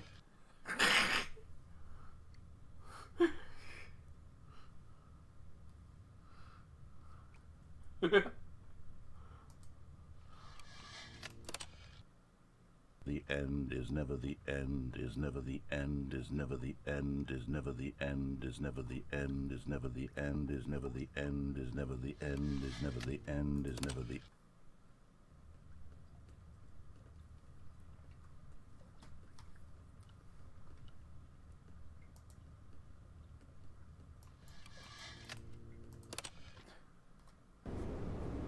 What?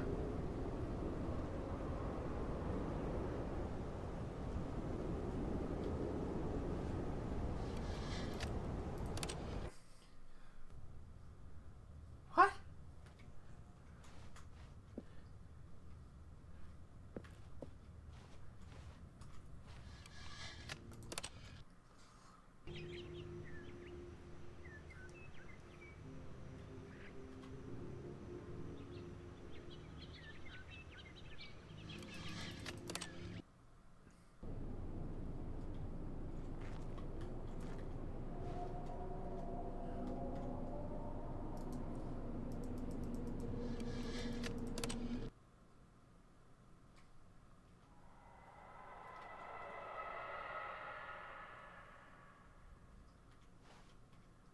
Are we gonna experience the heat death of the universe? Oh!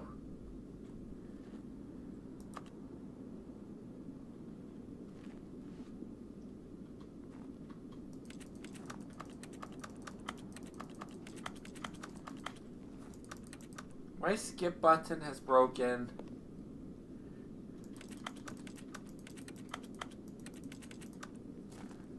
I guess I gotta go outside.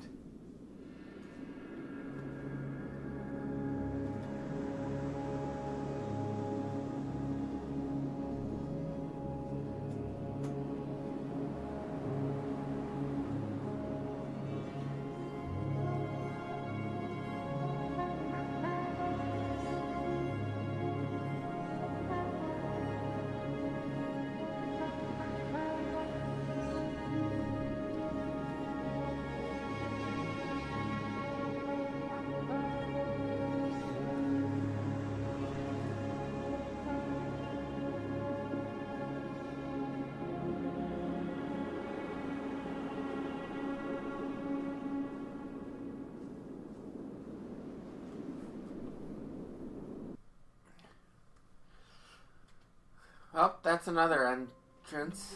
That's another ending.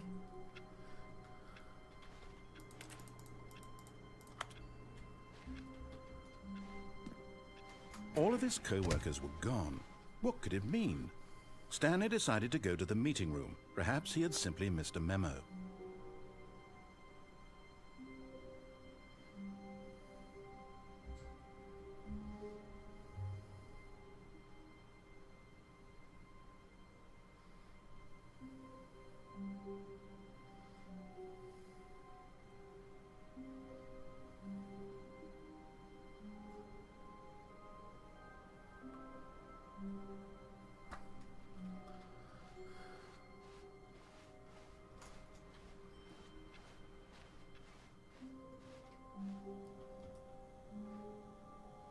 Okay, new content.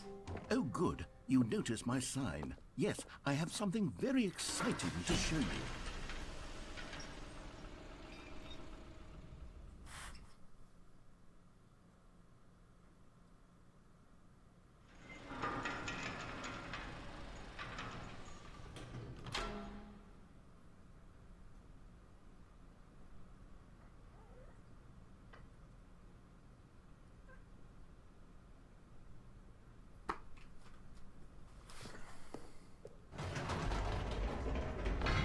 You see, Stanley, I've been reflecting on the Stanley Parable and about how roundly disappointing this ultra-deluxe version has turned out to be.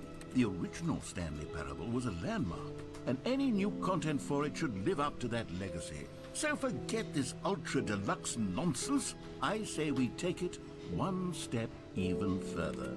Which is why I'm very proud to announce for the first time ever, the Stanley Parable 2.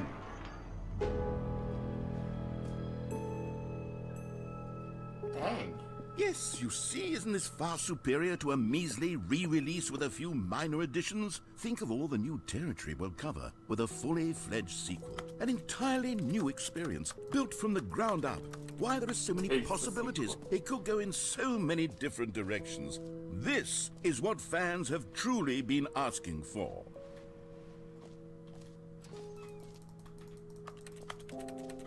Calling it the Stanley Parable 2 is just so much catchier than Ultra Deluxe, don't you think? Ultra Deluxe? What does it even mean? But the Stanley Parable 2, now that's an artistic statement right there. It's future-oriented. It screams progress and innovation and long-term franchising potential.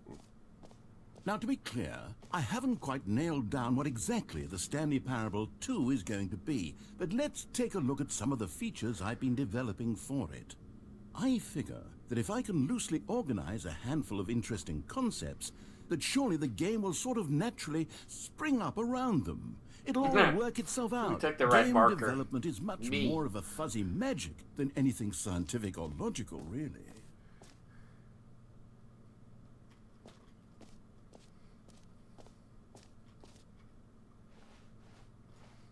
Okay, new features.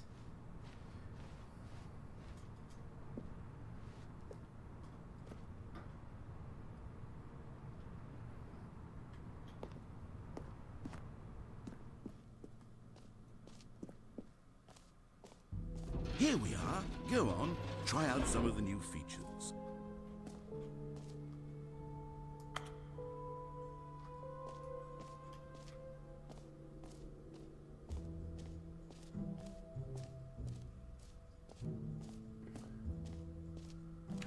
For the Stanley Parable 2, I asked myself, what do players really want? Too big, too And small, of course, just right. the first and most obvious answer is that they want to be individually recognized and validated as people. Jim. So sorry, I should have clarified. Right now, the button only says the name Jim.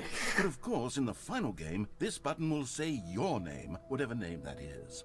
Here, let's have you role-play as Jim to really simulate the full experience of this feature. Just play along. I promise you'll love it. Okay, here we go. Let's take a deep breath, clear your mind, forget whoever you are, and simply become a person named Jim. I want you to imagine yourself living as Jim, sleeping and waking as Jim, falling in love and being heartbroken as Jim, seizing all... Jim. Whoa, hold on. I wasn't finished setting up the backstory. If you don't properly roleplay as Jim, then you'll never understand the impact of this button. Otherwise, it's just a stupid button that says somebody else's name. Okay, we're doing it again, and this time let me finish first. Now, allow yourself to become Jim. Jim. All right, fine, whatever. It's just a meaningless button that says Jim. Are you happy now? Get out of here. I'm done with this button. Why don't you go humiliate me in front of a different feature that I worked very hard on? Okay, will do. Jim. See, if you'd only played along, that would have been your name, the button says. But no. Instead, I can't even think about it. I'm taking the Jim button away. Did he really? Yes, he did.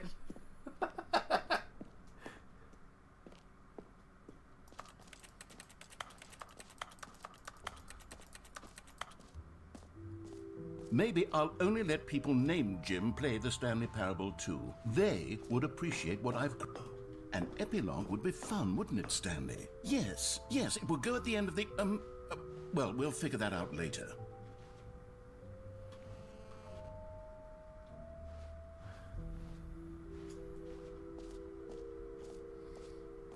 There's some merch with a QR code. Because A common complaint of the Stanley Parable was that acknowledge it was the buttons on my confusing way and up. paradoxical, that it engendered a chaotic sense of reckless despair in those who played it. Well, I'm happy to say that after much consideration, I've engineered a clever solution to this fundamental bucket's problem with not the game. here. It's the Stanley Parable Reassurance Bucket. You see, Stanley, anytime you're holding the bucket, a sense of calm and ease will fill your mind and your heart. It's true. As long as you hold on to the bucket, the many disorienting contradictions of the Stanley Parable will feel perfectly normal and perhaps even comforting. You may even come to long for the gentle embrace of jarring cognitive dissonance while the bucket is in your arms. And to be honest, it's a much more convenient solution for me than actually redesigning the game to be less uncomfortable. Can you imagine what a pain in the ass that would be? Yes, the bucket is the perfect solution. Come on, Yeah. give it a try.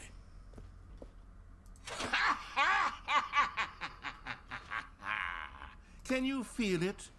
The glow of comfort, What was with even in that? the face of crushing despair, must already be sweeping through your body. And in Wow. fact, can I say that I do believe the bucket lends you an air of charisma as well?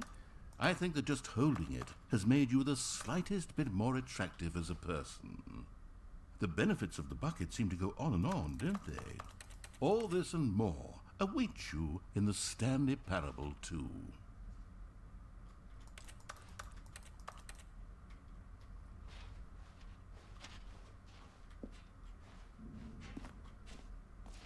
So now I'm just forever holding a bucket, I guess. Does anyone give out awards for most enjoyable bucket in a video game? That really should be an award. Okay, I'll be honest, I haven't yet decided on this one. I think that in the new version, the office could use a bit of decoration, like balloons. But I'm undecided on Get Well Someday and Happy 12th Birthday. Which would you go with?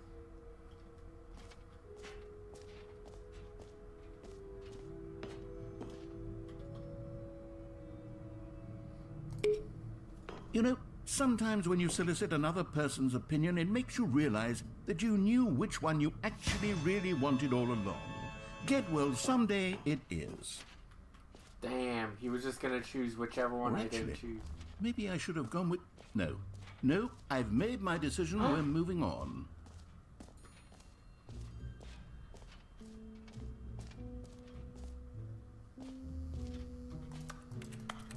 Let's pull the lever.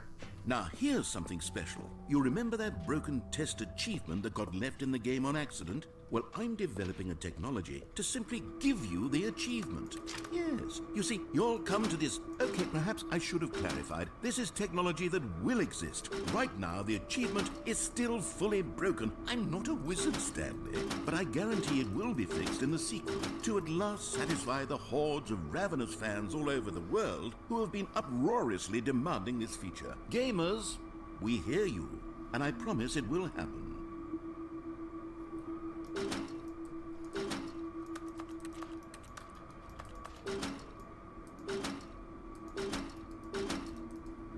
Dang.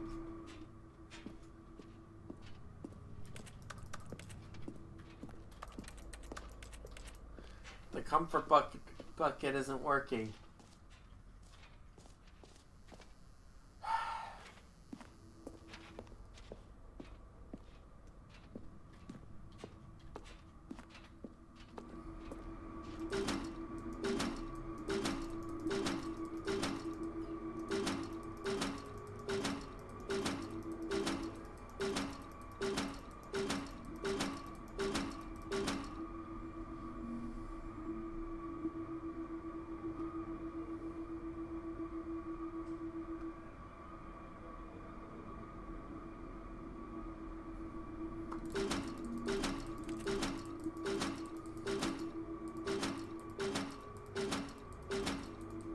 I don't think so.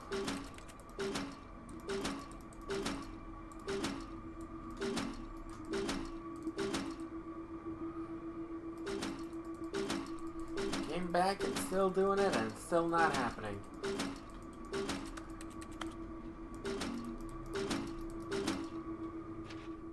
I don't think it'll happen, so...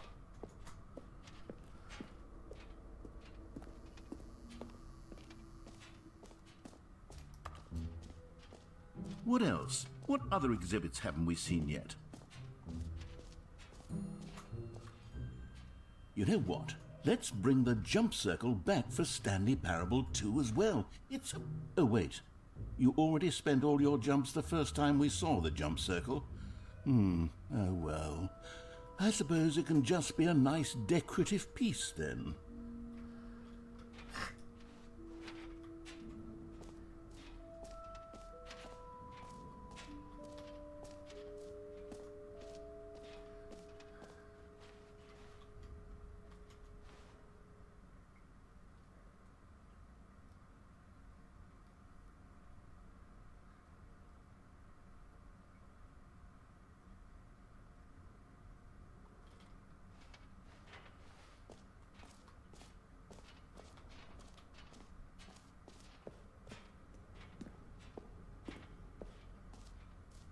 Ah, collectibles. Now it's a real video game. In the Stanley Parable 2, you'll run around gathering up these miniature Stanley figurines. And what's truly innovative is that there will be no reward for collecting all of them. I don't want to stifle the intrinsic joy of watching a number go up. You simply collect all of them, and then you move the hell on with your unremarkable life.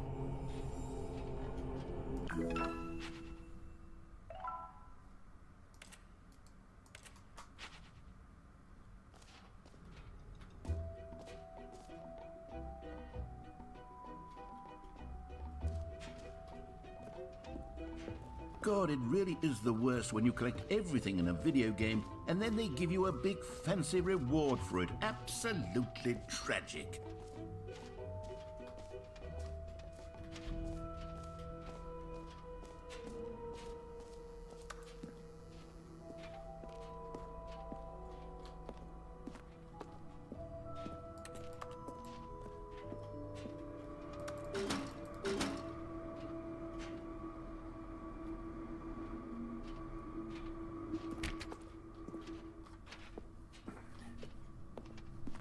Now, are the collectibles here? Or will they be in the office?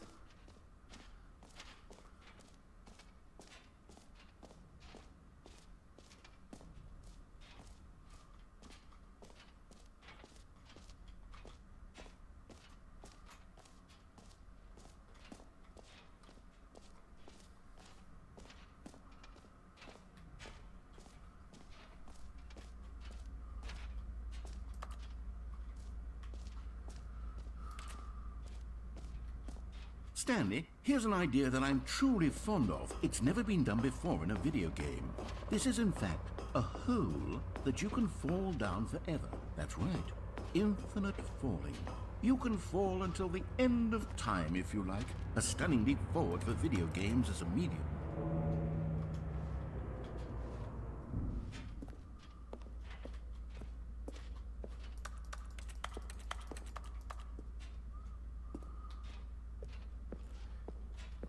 Should I go in the hole?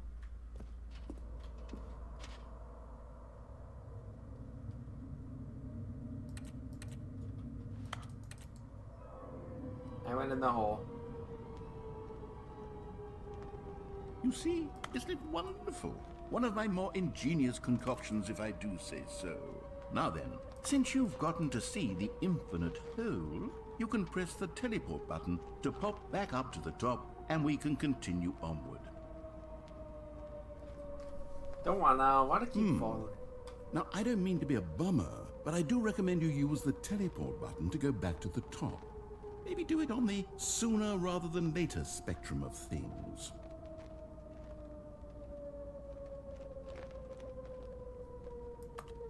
Okay, Stanley, I don't know quite how to say this tactfully, but it's possible that I slightly exaggerated the infinite nature of the hole.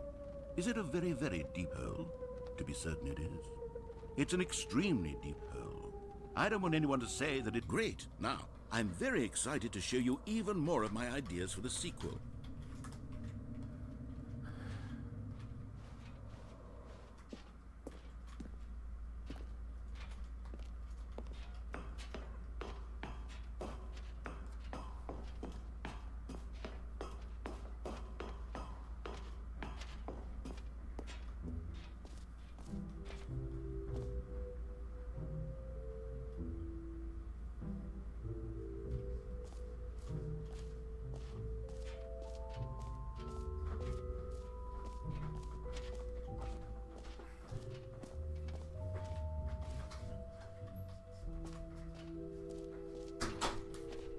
I don't know how to drop the bucket.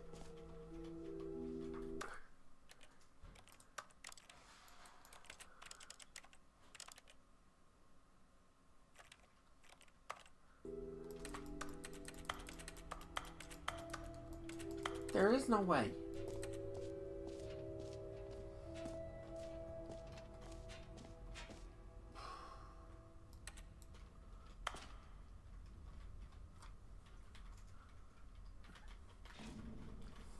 Chill. Take a deep breath.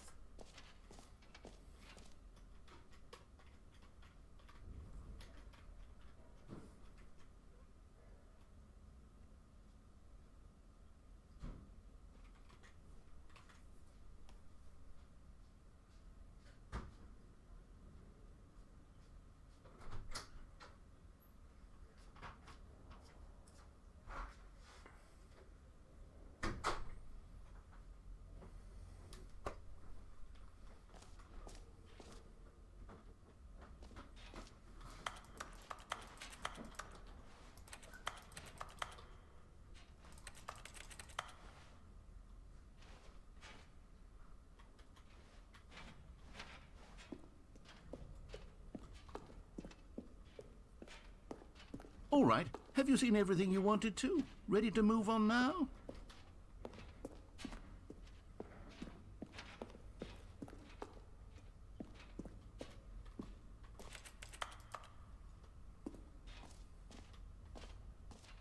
So, Stanley, what do you think? Do you like all of the new features? Yes, I know it's not exactly clear yet how exactly these features will come together as one single coherent video game, but I can feel it in my soul. It's going to work. There's definitely a good game in there somewhere. Say, let's do an experiment.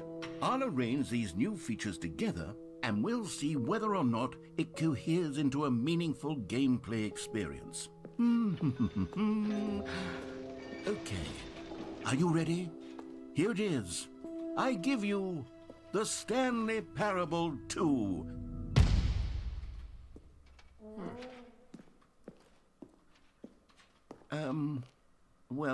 I mean, there's potential here, right? It's sort of... Okay, never mind. Hold on. Let me do a different arrangement. Okay, yes, this is much better. I feel good about this. Here we go. Version 2. That's worse. Who am I kidding, Stanley? This isn't a coherent video game at all. It's a lot of gags. And I do very much enjoy creating gags, but they don't add up to anything. I wanted more than anything to create a sequel that would capture all the magic of the first game. I wanted fans to love it. No matter how good these gags are, they won't stand on their own. They would need the structure and the gameplay of the original. Wait, maybe that's it.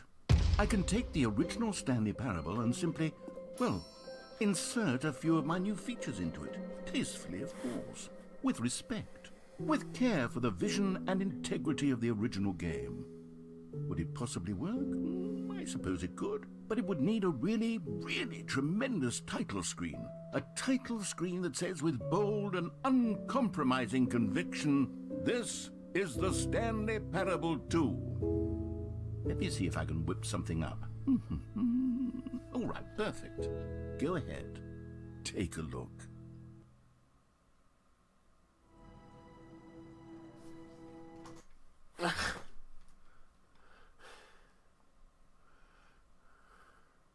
This is the story of a man named Stanley.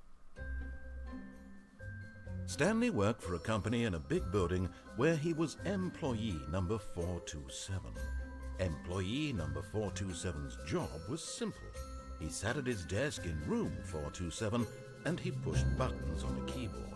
Orders came to him through a monitor at his desk, telling him what buttons to push, how long to push them, and in what order. This is what employee 427 did every day of every month of every year. And although others might have considered it soul-rending, Stanley relished every moment that the orders came in, as though he had been made exactly for this job. And Stanley was happy.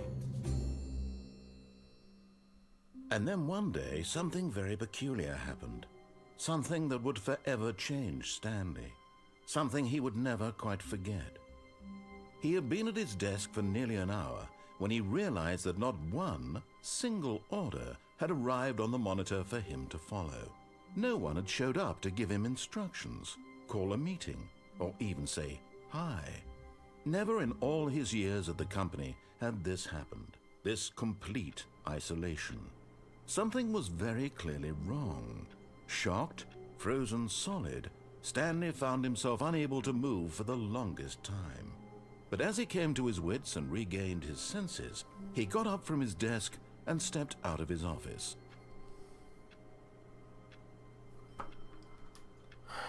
Alright, so the sequel is now paused.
Unfortunately, since the viewer that requested it is going to be leaving. I'm going to be doing something else. I have no idea what.